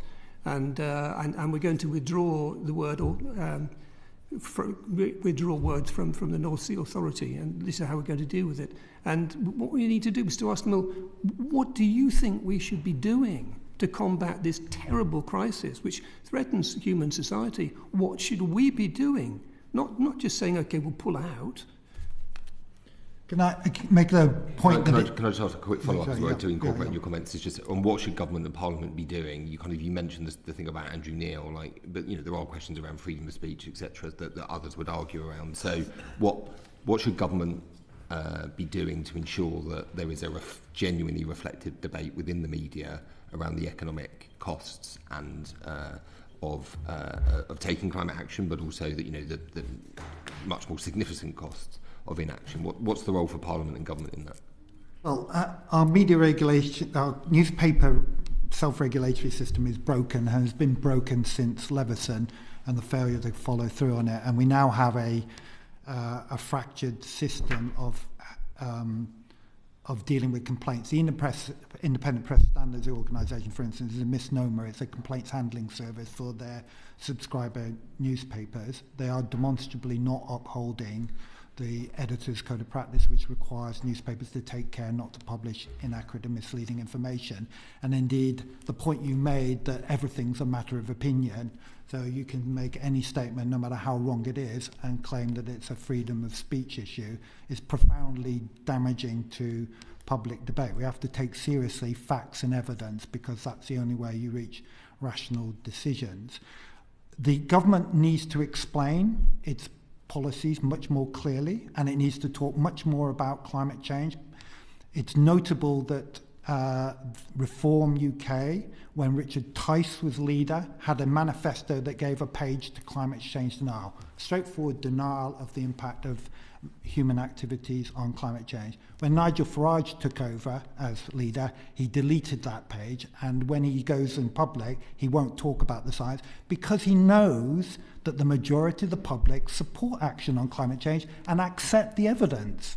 And they know that if they admit that what they're trying to do is try and make the case that climate change isn't happening, or as Donald Trump is doing, pretend it doesn't exist, that they lose public support. Hence, they don't want to talk about climate change, because they know that once they start expressing their denial of it, that they will lose public support for it. It's not a time horizon, it's about the framing of the argument. And the more you make this about the relative costs, the more it's biased towards them. Anybody in communications knows, if you want to win an argument, the first thing you do is don't allow your opponents to frame what the argument's about. And government needs to make much more clearly. However, I would say that one thing that does need to happen is we need far more public institutions taking on the responsibility for communicating around this issue. That means empowering the Climate Change Committee to play a more active role in communication and public debate around it, and also organisations like Ofgem. Ofgem have been dismal in the current debate. You cannot find on their website at the moment a breakdown of electricity bill costs. The most recent figures they have on their website is from August 2021, and yet it's been a major source of public dispute and debate. When I contacted Ofgem and asked them why they hadn't published it, they acted as if it was odd that I should be asking for that information. They just don't get it. And we need more public institutions to take responsibility, because government is not well trusted on any issue.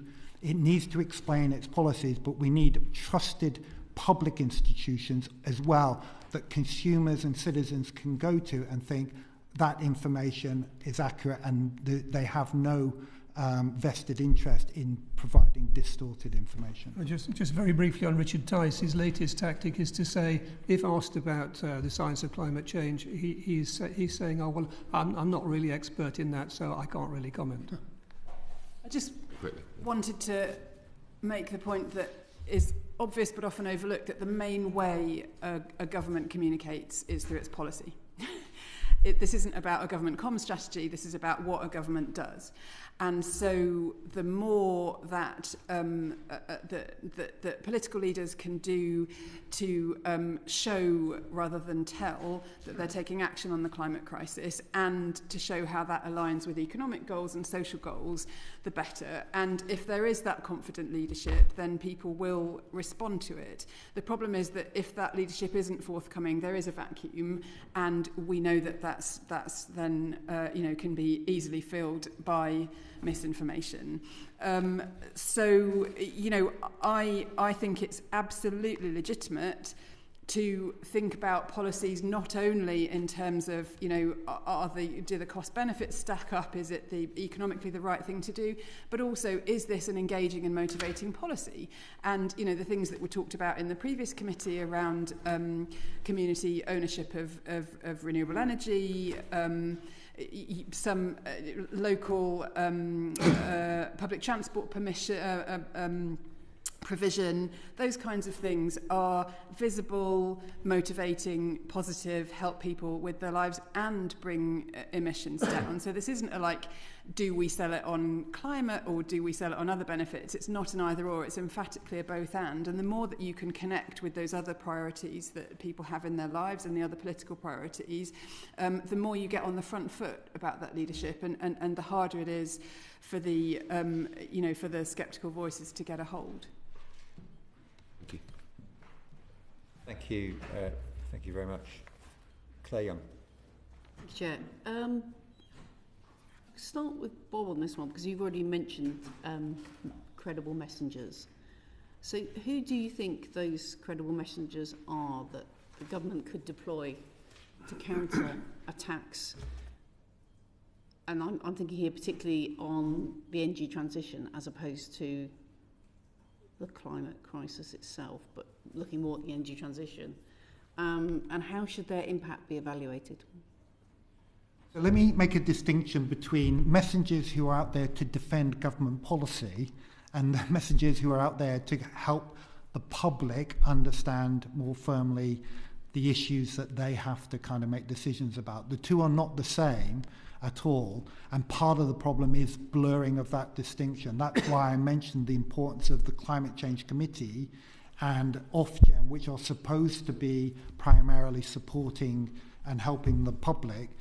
The government needs to kind of explain its actions and its motivations.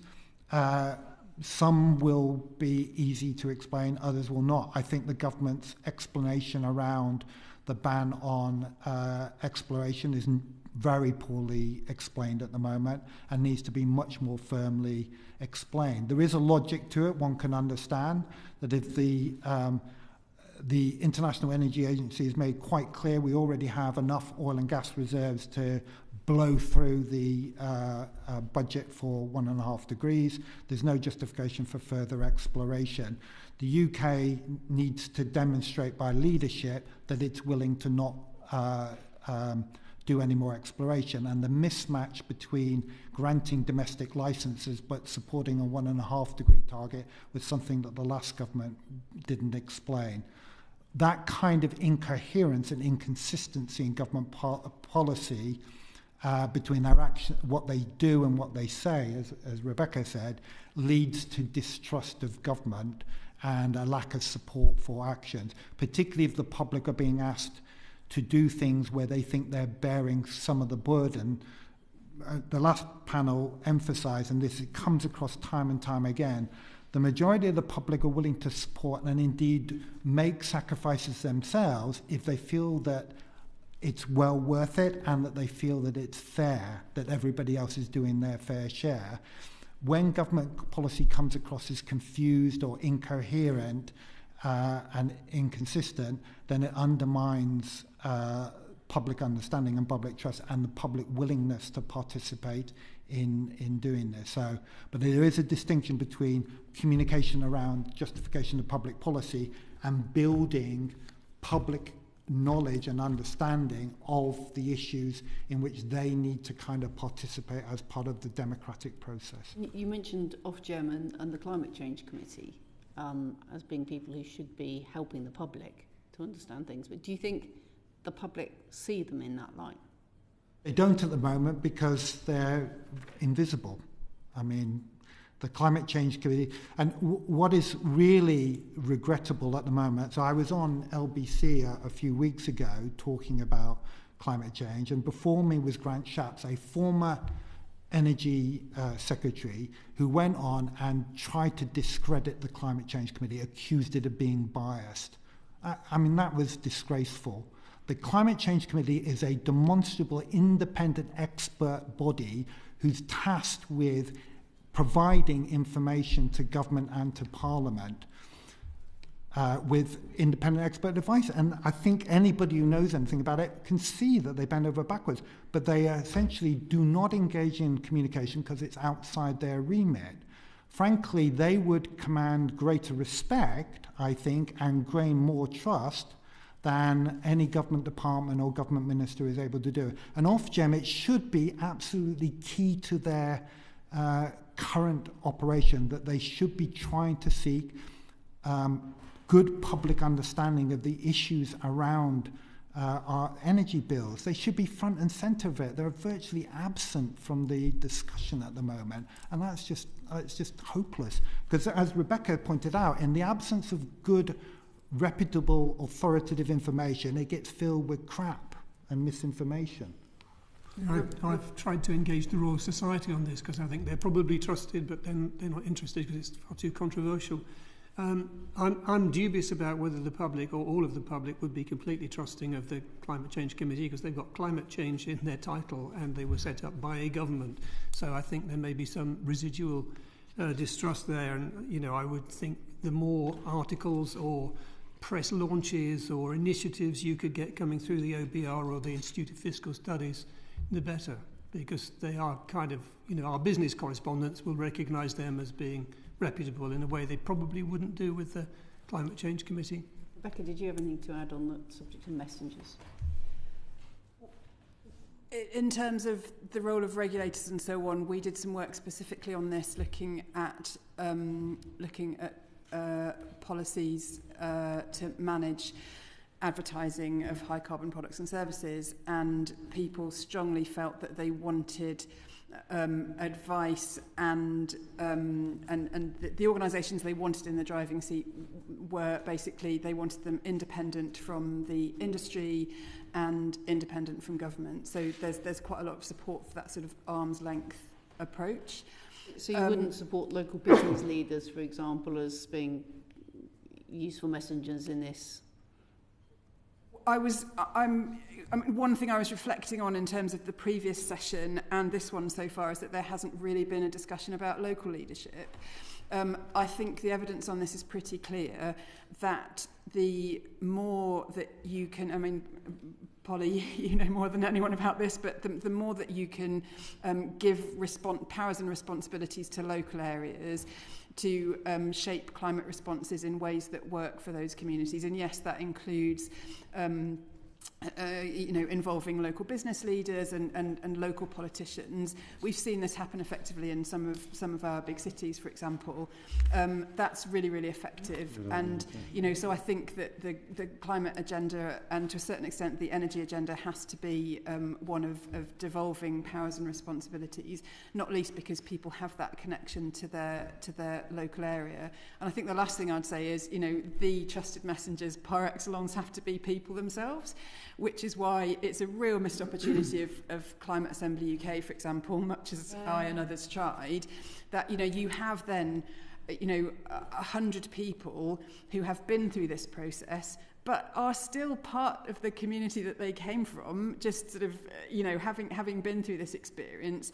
And they can act as incredible spokespeople for the challenge. And some of them did, but that was practically ignored by the government at the time. So, a really impressive thing to do would be for a politician to say, this is our new strategy, policy, whatever. And, it's not just people like me who've created it. It's, these people in the Climate Assembly, and it's, it's people from all walks of life have come together and agreed this is the right thing to do. So that's a really, really powerful motivator for people. So sometimes the best messengers are, normal people who've been involved in these discussions. I can just get quick answers to a final question from me. Do people link climate change concerns with policies labelled as energy transition or net zero? Do they see that link? I think my experience is people don't necessarily make the connection between them, and indeed there's a consistent effort to try and misrepresent what net zero stands for. As I mentioned, the attempt to portray it as an arbitrary government target and to disconnect it from the climate change issue.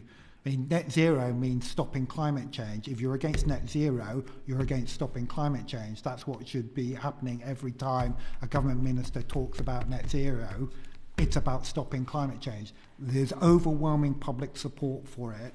This embarrassment about, let's not mention climate just isn't appropriate here. The reason why is because most people can now see with their own eyes that there's something going on and are joining the dots for themselves.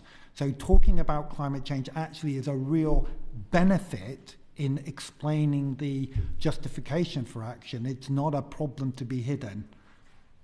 Can I come in about the whole net zero, the net zero title? I mean, net zero was born from the Intergovernmental Panel on Climate Change, trying to work out a way which allowed us to cut our emissions that we could cut, but then still be able to deal in some way with the emissions that were left behind. Now, given the rate at which we're burning our peat moors and our forests, the thought of them storing much carbon in future is probably pretty over-hopeful.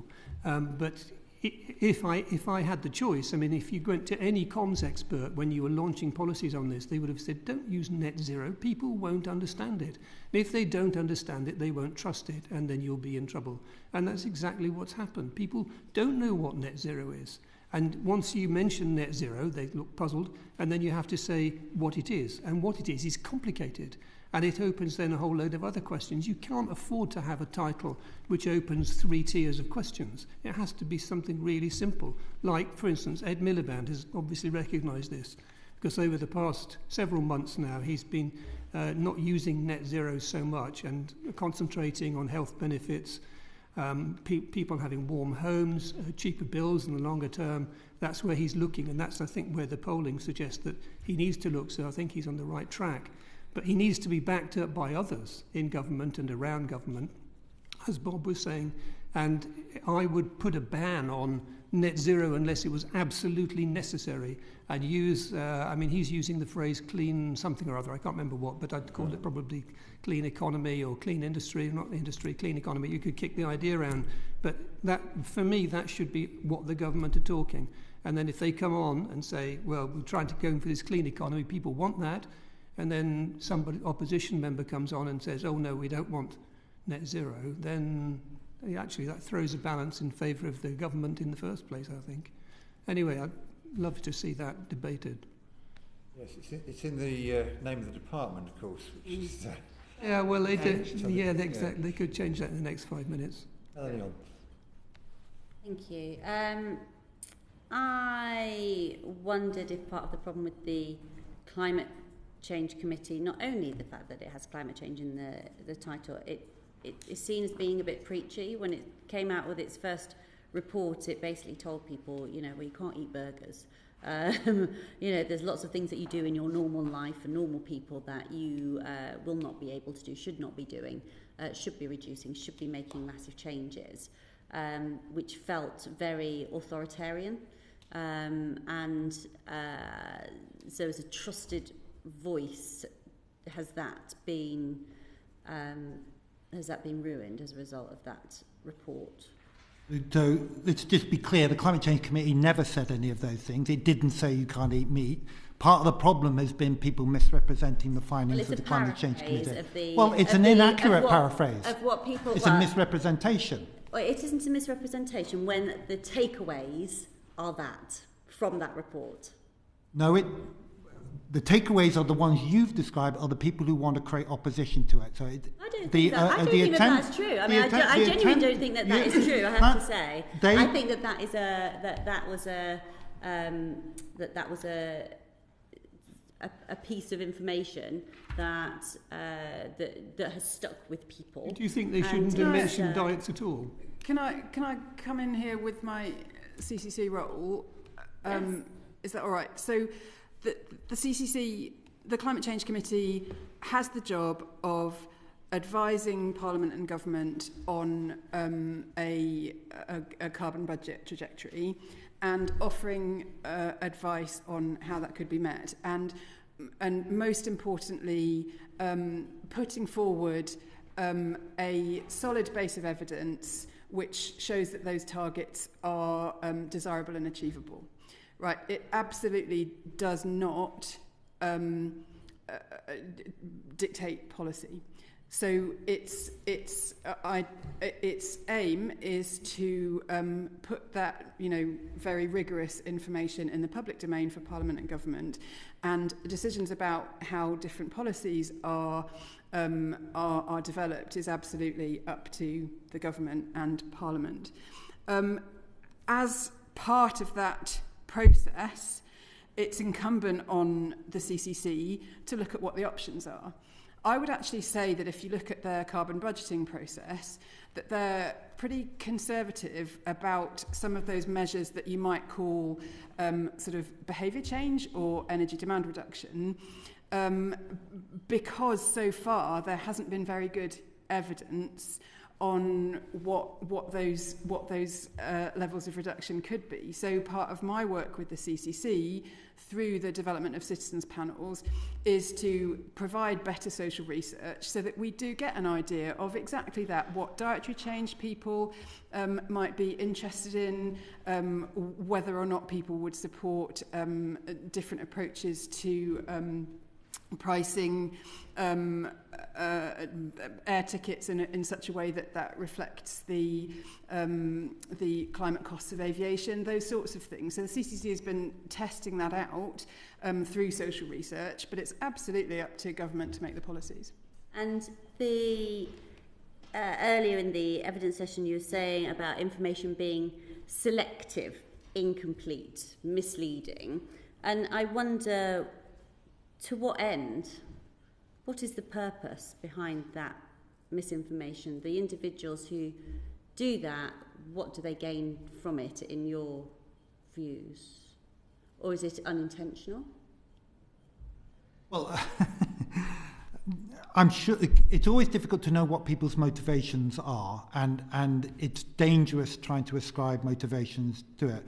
But the systematic nature of the way in which information is being distorted gives the impression that when... It sounds a bit conspiracy theorist, doesn't it? Well, if it's deliberate, then you would expect it to be happening over and over again, and that there are consistent lines of messaging. It is entirely possible that the reason Richard Tice claims that volcanoes are responsible for rising carbon dioxide levels is his deep ignorance of the climate science. I rather suspect that isn't true. He's a smart guy. He could look up for himself the fact that it is unequivocal that rising carbon dioxide levels in the atmosphere are due to primarily to fossil fuel emissions. It's very difficult, though, to be absolutely clear that that's what's happening. What is clear is that many of our newspapers and parts of our broadcast media are engaged in a consistent line of messaging which is designed to provide a distorted view of the information around climate change and climate policy and view it as a legitimate exercise of their right to broadcast and print, and are ignoring the right of the public to have access to accurate information. Why is that happening? Why do they do that? I think, if I can come in, Bob. I wanted to come in actually, to also say, because you were talking earlier about journalists and, perhaps not being fully informed enough to be able to rebut some of the claims, particularly if you get somebody who is putting forward, kind of quite wild suggestions that, they don't have enough time to be informed. The news is moving too quickly. We don't have sufficient specialists. What's going on? Can I stick on the Climate Change Committee one first? So, it's quite clear, according to the science, that we can't combat climate change in any meaningful way unless we do something about emissions from agriculture. And that primarily comes to beef and then lower down. I think we've answered that question, to be honest. If we can move on to the other points. Okay, so you were asking about the not allowed to eat meat, because if as soon as... Like I said, I think we've answered that question, but I do want to go to the integrity of journalism and... I don't wish to impugn the integrity of journalists at all. There's an awful lot to know and an awful lot to learn in an extremely complicated area. And you get, for instance, now, which is a good thing, I think this is happening, but there's something of a tussle between the environment unit in the BBC and the business unit and the politics unit of who's going to cover X story, whatever X story is. And you'll find that somebody from the business unit obviously doesn't know as much about it as the environment unit in this case, but the environment unit has missed out in the battle for who gets the story.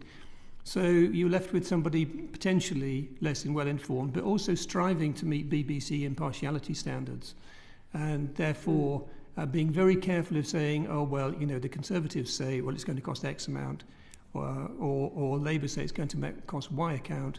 And there might be, for instance, a great hinterland of work showing that the Labour figure was correct, but the reporter might not feel able to offer that sort of perspective. That's what I meant. And I don't mean anybody's being unprofessional. It's extremely difficult. And the term carbon budgets has been used twice in the evidence that we've had, and you hate that phrase. I hate it. What would Rebecca been better off using instead of carbon budgets? I think, unfortunately, and this comes again to a problem with broadcast, there's a terrible, as Polly will tell you, there's an incredible shortage of time in broadcast, time to tell a story, whether in seconds or in print. But just remind me what I've lost myself. So. Just in talking about the Climate Change Committee and the work that they've been involved in, use the phrase carbon budgets. Carbon budgets, I'm intrigued to know, what are the alternatives? Net zero, you made the point. I said, is using net zero the kiss of death on anything that's you have to go for half a sentence. Like, I don't know, I can't think of anything off the top of my head. I'll get back to you when I've got a clearer brain. Let's come on to this. Thank you. We'll move on now. TV and radio called Ipsos is still seen as the most informative source on this subject, and indeed others. And so how do those who want to promote the desperate need for action get their voices heard? Bob, I think you're doing quite a lot of this. How do you think other people get on? I have a large argument constantly about, so I go on GB News a lot to make arguments, because I don't believe that GB News audience should only hear one side of the argument. People have argued, if you go on, it gives them credibility, but they carry on broadcasting whether I go on or not. The difference is they might have somebody on who does a less good job. What does give credibility is if you go on and you perform badly.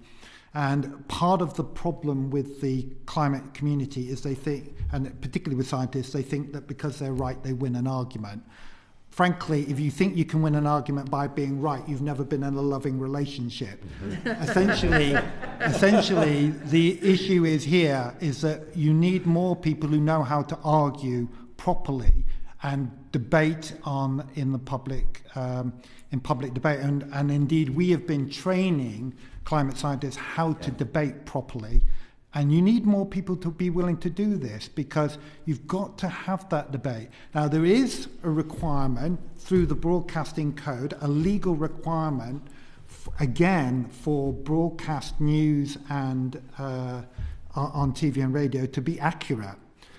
That's a statutory requirement, and I think the standards are probably slightly higher in our broadcast media than in the self-regulated newspaper environment, where it's the Wild West at the moment in terms of coverage of climate change. So I do think that Ofcom needs to be a bit more active in enforcing the rules around accuracy, but I don't think boycotts of particular outlets is a sensible way forward. Right. This is about winning the arguments, and that means being more than just right. That's very, very helpful. We've got Ofgem and Ofcom involved now, so that's I wonder if we can get any other regulators in. Now, we had the DESNES in their evidence to us say that scientists at universities at 85%, scientific organisations at 83% are the two most trusted sources of accurate information on climate change, and that 4 in 10 people they've carried out research with say they trust these a great deal. They've also told us that a key element of their strategy is working with trusted voices from academia, civil society organisations, and they also want to engage with community voices who can speak authentically. I'm conscious of what you've just said about making sure that they don't just have those voices, but those voices win arguments. Are those the right people? Should we be training up I say we, should there be an army being trained to advocate for this from those places or from elsewhere? Well, so let me just make the distinction again. It's government's job to justify government policy. There is also an interest in making sure that the public are well informed as part of the democratic process, so that they can participate properly in it. So I'm also a member of the Burton Bradstock Parish Council down in Dorset, and I can tell you there's a lack. Who are meeting this evening? Unfortunately, I'm missing their meeting, but the.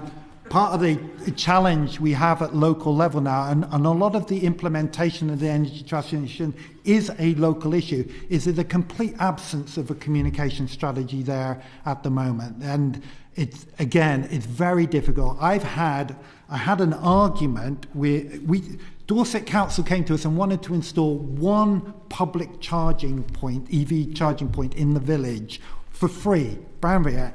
I could not find a place in the village for it. When I talked to my neighbour who's a driving instructor, he told me that, in any case, EVs are not nearly as environmentally friendly as they're made out. I read it in the Daily Mail. That's the problem, is that they're getting sources of misinformation, and there is no real concerted local level rollout of explanation of either national government policy or at local level, because as we mentioned, local councils have been starved of funding and just cannot afford the kind of outreach and engagement strategy which is necessary given the scale of the transformation that we're talking about.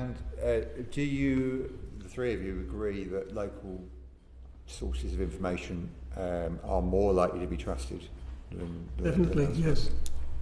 Yeah, so creating that capacity at local level is key. And talking about arguments, one very potent way of winning an argument is by building stuff that works. And as Bob was saying earlier on, you go around next door, and if they've had a heat pump fitted, or if you can show green jobs or clean jobs, as I prefer to call them, in the vicinity, or showcase technology, all of these are really good arguments.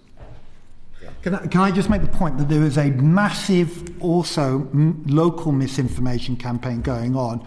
If you look at solar farms at the moment, they are facing local opposition that is really employing a lot of misinformation about, they could burst into flames at any moment and the batteries will burn at furnace level. And again, I'm afraid MPs have been part of that misinformation. The MP for Nottinghamshire claiming that you shouldn't build a solar farm in her constituency because it will blind the pilots of the Red Arrows and lead them to crash is the kind of level of misinformation that everybody should be kind of ashamed of.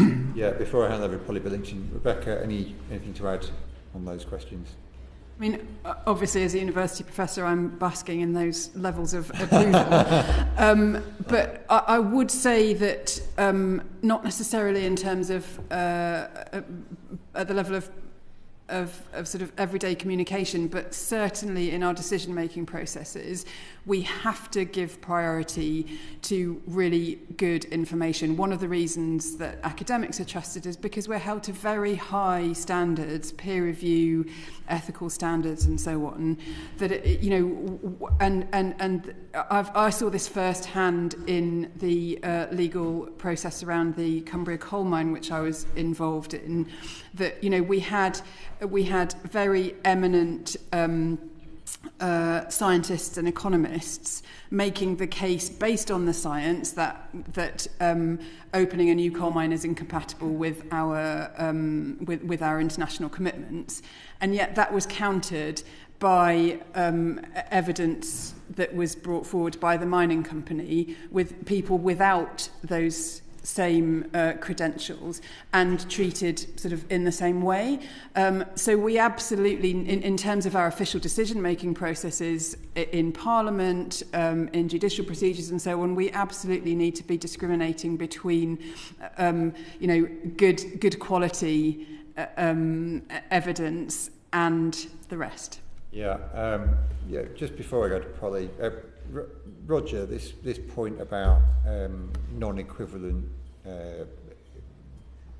witnesses being produced on the media in the name of impartiality when you're not comparing like with like. How do we deal with that?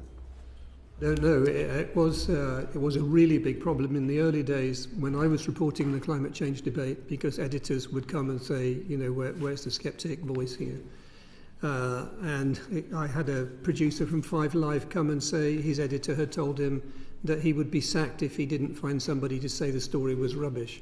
So there's quite a high level of a problem. Things changed when Fran Unsworth, who was then head of news, made a declaration with a rather odd phrase, which was the referee has blown his whistle and the game is over, and we no longer have to have an oppositional voice on climate change. But people are still feeling the need to kind of push. It's kind of a basic journalistic need to push back. Here's some facts. Let's push back at them. Yeah, it doesn't feel like. I mean, that. It feels like we've now restarted the match, unfortunately. Well, you could try meeting some BBC people. They are supposed to be responsive to the public. Yeah, well, we're wandering into the GCMS committee's remit at this point, but it's a point well made. We'll move on to Polly Billington and local national messaging. I might want to ask follow-up questions on solar panels, for example. Thank you, Chair. I feel like I could have heard this evidence at any time since 2008. Yeah. I was working for full disclosure. I obviously worked with Roger, and I've worked with Becky on the Assembly, and know Bob quite well too. In 2008, in the run, and 2009, in the run-up to Copenhagen negotiations, a scientist was revealed to have used the word trick. I recommend the drama documentary, by the way. Where we realise that, frankly, scientists and academics should be trusted with communications, frankly, because they took days to come up with the rebuttal. And in the meantime, Nigel Lawson and the rest of them had got their boots on and were flying around the world, destroying the reputation of the scientific climate community, and we have been spending quite a lot of time making up that ever since. So I ask you, as professionals who think about this a lot, why we are still really talking about the BBC and the Daily Mail when a significant amount of the ways that people consume their ideas, their information, has been transformed since 2008, and that trick story would have got round even faster and been even more of a problem. So I don't get a sense from what you're saying that there are new and fresh strategies to address the new and fresh challenges that we have on communication and misinformation in a very new world of communication on anything, let alone science and the rigour that we're talking about. Okay, I totally agree with you. It hasn't changed much. The impetus. But TikTok and Twitter have changed quite a lot. Mm. So what you're saying is what therefore should be the new strategies that deal with the current situation, as distinct from us basically sort of saying Ipso's no good, Ofcom's terrible, you can blame the Daily Mail for everything, and everything's quite difficult inside a broadcast studio. None of those things have changed. That is almost like the laws of gravity. We can't defy them. What can we change? I'm by no means a new media expert, as you can tell. But one of the things I was suggesting was that government departments or a government department should have a disinformation unit which was chasing through disinformation as it comes up on the web. That trick thing, of course, I don't know how much you followed it, but it was almost certainly a Russian disinformation campaign. And the scientists later explained what they'd meant by trick. It was a mathematical thing. Oh, look, if you do this thing this way, then you get the sensible result. And they weren't to blame, but the scientific community behaved extremely poorly and kind of drew wagons round the issue rather than letting it be fully openly debated. So have we learned any lessons from that experience? I think the Royal Society, who were instrumental in this, I think the Royal Society probably have a memory of it. I hope they would. But there's so much rubbish on in new media. I was talking to a friend in Dorset the other day who's bought an electric car. She's very pleased with herself, lives outside a village, and she says every time she opens up her Facebook, there's somebody saying, oh, electric cars, they're much worse for the environment than petrol. And diesel, yeah, they're bad, but, petrol's better. And, how do you combat that? I have no idea. It's not my remit, unfortunately, or fortunately. There is one thing that is still the same, and which is a major problem here, was then and remains. If you speak up, you get attacked, because the opponents of action know that one way in which they kind of can win is by intimidating individuals. And you can see that that's what's happening at the moment. The kind of vehemence and the kind of vitriolic approach to, for instance, Ed Miliband as Secretary of State, the kind of personal attacks on him that goes well beyond the opposition to his action, an attempt to vilify him and make him a villain in the eyes of the public. That's a strategy, and that's what will happen with academics. They are afraid often of speaking up. That was actually one of the key problems I had at the time of the hacking of the emails. A lot of the academics didn't want to stand up because they didn't want to be made an example of. You remember that Phil Jones, who was at the centre of it, was contemplating suicide at that moment because he was getting personal emails threatening him and his wife's lives. No academic signs up for that. I'm not an academic. I signed up for the vilification I get constantly, much of which is amusing. But most academics, when they sign up, they're not signing up to become the subject of personalised campaigns to discredit them. And that's why we have to think very carefully around how we frame the debate. You can't control discussions that go on, but the role of social media, one thing that is worth noting is that information that appears supposedly in a journalistic context, either as an item on TV or radio or in a newspaper, is given particular credibility on social media because people think it's been through a journalistic process which has filtered out misinformation. And unfortunately, as we know, there's quite a lot that appears in the media that really is misinformation and hasn't been filtered for whether it's accurate or not. Can I just ask a couple of other questions? One is very specifically on, therefore, putting scientists and academics aside for one moment for some of the reasons that we've discussed. Who would be effective, trusted messengers in order to be able to give people confidence that climate action is something that they can be part of and that should be, and the science is something they should be confident in? Bearing in mind, we've broadly speaking agreed, as you point out, Becky, that most of people do agree that the science is there. So these people should be pushing an open door generally, apart from the trolls, apart from having to deal with the trolls. Who should be those trusted messengers? Go ahead. I mean, I'm not... The characterisation that things haven't changed since 2008, I don't think is quite true, because actually the battle on the science was lost. There's that approach, as you were saying, Roger. It's very clear to people, not least in terms of their own experience of life now, that climate change is happening, and that's why the debate has moved on to rubbishing the policies and not the science. So I think let's take that as a win. I would also say look at the demographics of this, and essentially young people tend to have higher levels of concern about climate change, and they're users of social media. So I think it's a complicated picture. But directly to your question about trusted messengers, I think it's no different with climate as other areas, that it's people that are trusted in all sorts of ways. So I'm really encouraged by the work that the health community has done to link health and climate change. If you look at what Wellcome's done, if you look at what the Lancet's done, and so on, because there are obvious health and climate links, and generally speaking, the medical community is very trusted. So that works for some people. I go back to what I was saying about local leaders, about people who've been part of climate assemblies, and this is how engagement happens in the wild. I think that while I'm really worried about misinformation and disinformation, I do think that it has a particular kind of fever and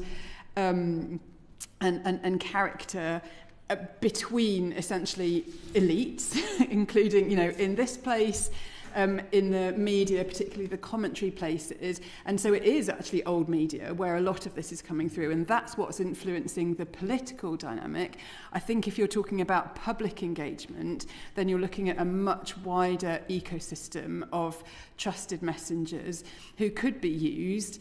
And one really good example of that is actually the energy transition, that now we have the CBI speaking up hugely for clean energy. We have business leaders speaking up. We have local councils. We have a really positive coalition behind renewables and other technological innovation. And I think we need to celebrate that, and that could be a model.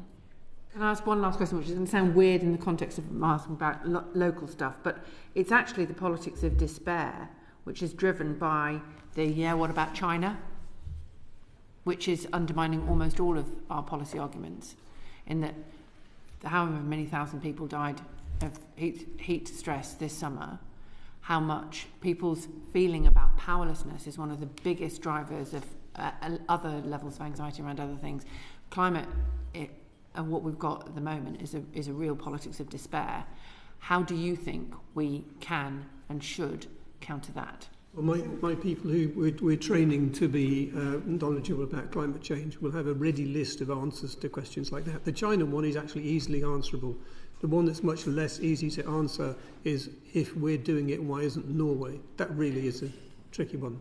But the China one, they're now, it looks like their emissions are actually started to fall. Can't be certain yet. They're by far the biggest producers of wind power and solar power and batteries. I mean, exceeding the US and the EU put together. So that's kind of an easy one to bat back. But the Norway one is a bit more problematic. It's basically, we're taking a stand because we started all this. And anyway, we can't persuade the Norwegians. We've done work specifically on despair and its counterbalance hope, and we tracked some people who were involved in a citizens panel, and it's really interesting that as they get involved in that process and they see some of the solutions to the climate crisis and some really positive stories about the energy transition, actually they get a real sense of hope, and it's quite a collective hope.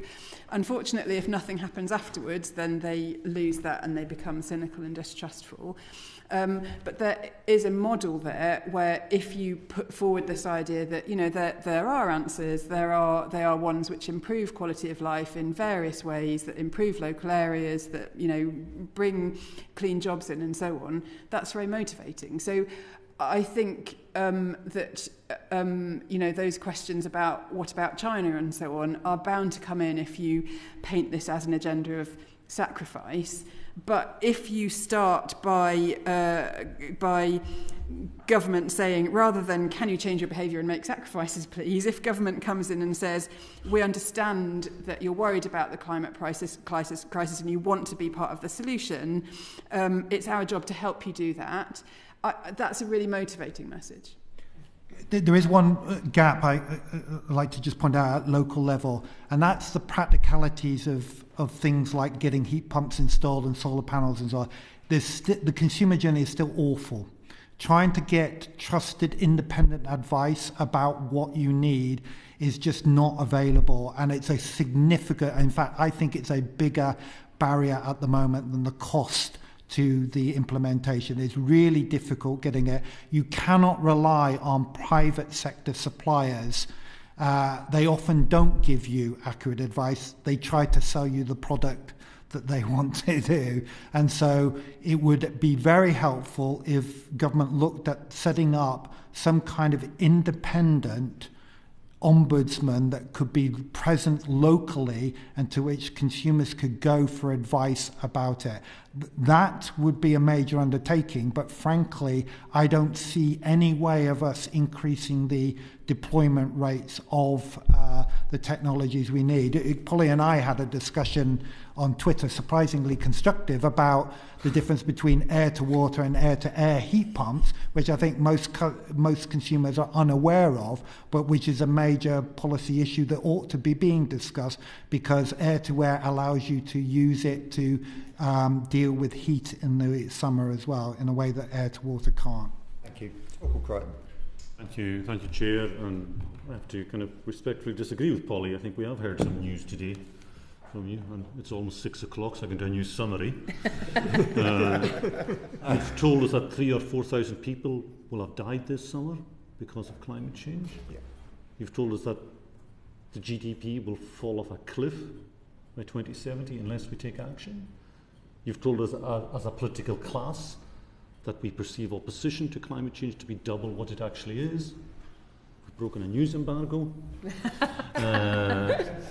You've told us that with very few exceptions, although you haven't named them, I guess I will, Ed Miliband and Michael Shanks, that there are very few ministers that are effectively sending that message out to the public to counter misinformation, and Miata, yeah, as well. You should be enjoying. So I just want to ask each one of you to give your top recommendation on how we change that story and how we change that message.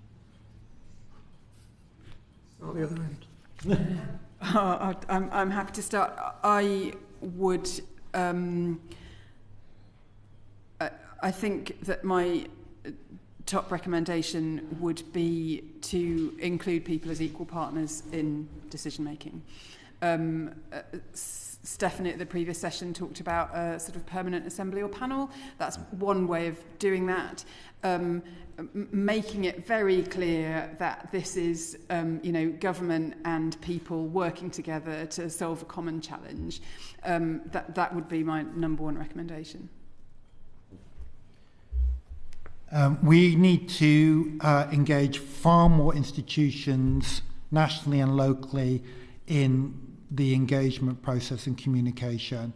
Government should be front and centre of explaining its policy, but we also need far more information available to the public that is reliable and accurate, both about the overall picture, but also about just the practicalities of them playing their part in the energy transition.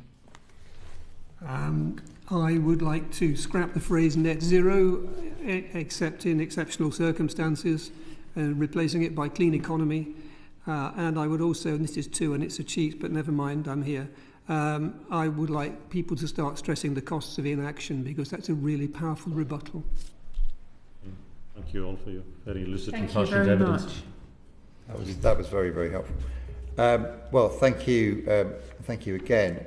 I was taking advice from somebody who knows a thing or two about this earlier today, in fact, and he said that in the last Labour government, one of the challenges was the switchover from analogue to digital TV, and in the end, what made it relatively achievable was that digital TVs became very affordable for people.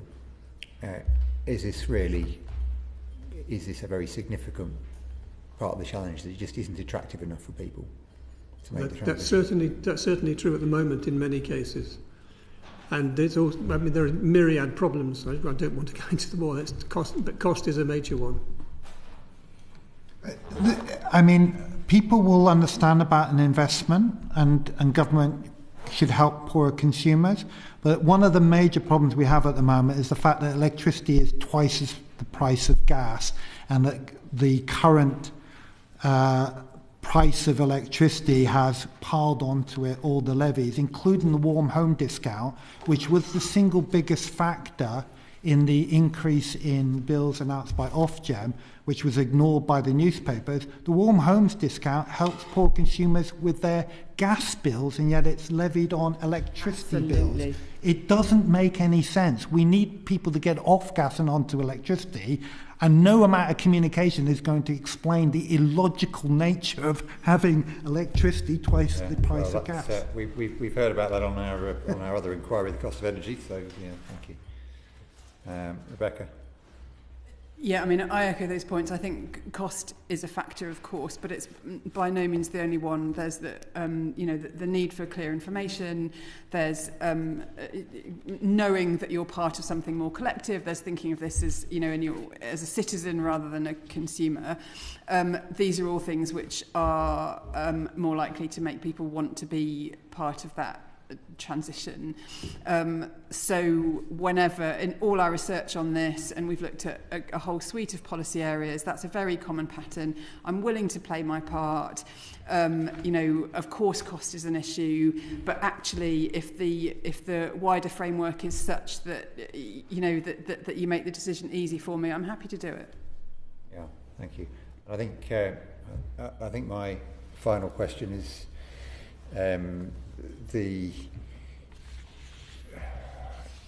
should there be a simple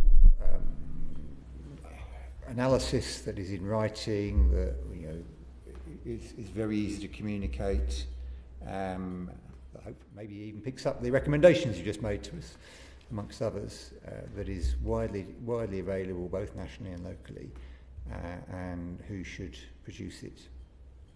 So I'm not quite sure what an analysis of why this matters, our inquiry is building the case of the transition. Should there be an analysis setting out that builds the case of the transition, and who should produce it? It isn't one happening anyway. It's not quick enough, though. I can recommend that Nicholas Stern, the author of the Stern Review, that helped transform, I think, the discussion about economics climate change, has a new book out on the 5th of November, which is essentially making the argument much clearer about the economics of climate change, both in the UK and globally, and I think it's an accessible one. It will be launched on the 5th of November, and I recommend it to everybody, because I think it does a good job of explaining the economic arguments. Well, I shall certainly read that, but I was looking for something rather shorter than a book. I would throw that back and say I think it's government's job to set out that agenda very clearly, ideally on a cross-party basis. But I think that we used to have the consensus, and that's the challenge now, isn't it, that we don't? Right. I think demonstrating that consensus in other ways, through being clear about public support, by being clear about business support, and by laying out in very dispassionate terms the nature of the climate crisis and the huge benefits, not just in terms of avoided climate risks, but also the economic and social and health benefits. I think that's absolutely something that national and local government should be doing as part of the bread and butter of their existence. What we used to call public information campaigns. No, it's not that. It's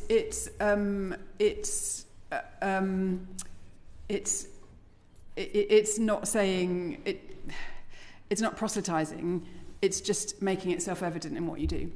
One thing that we do need, Chair, is a very clear explanation of why the seventh carbon budget is being set as it is and what it means, because I think we're going to see for the first time next year a major attempt to kind of stop the passing of a carbon budget, and that will be a significant new low in the quality of our public debate. We need government to explain why the seventh carbon budget, in very clear terms, why the seventh carbon budget is being set at the level it is and what it means going forward. And frankly, we should also ask the Climate Change Committee to also explain in very clear terms to the public the basis of its advice and what it means.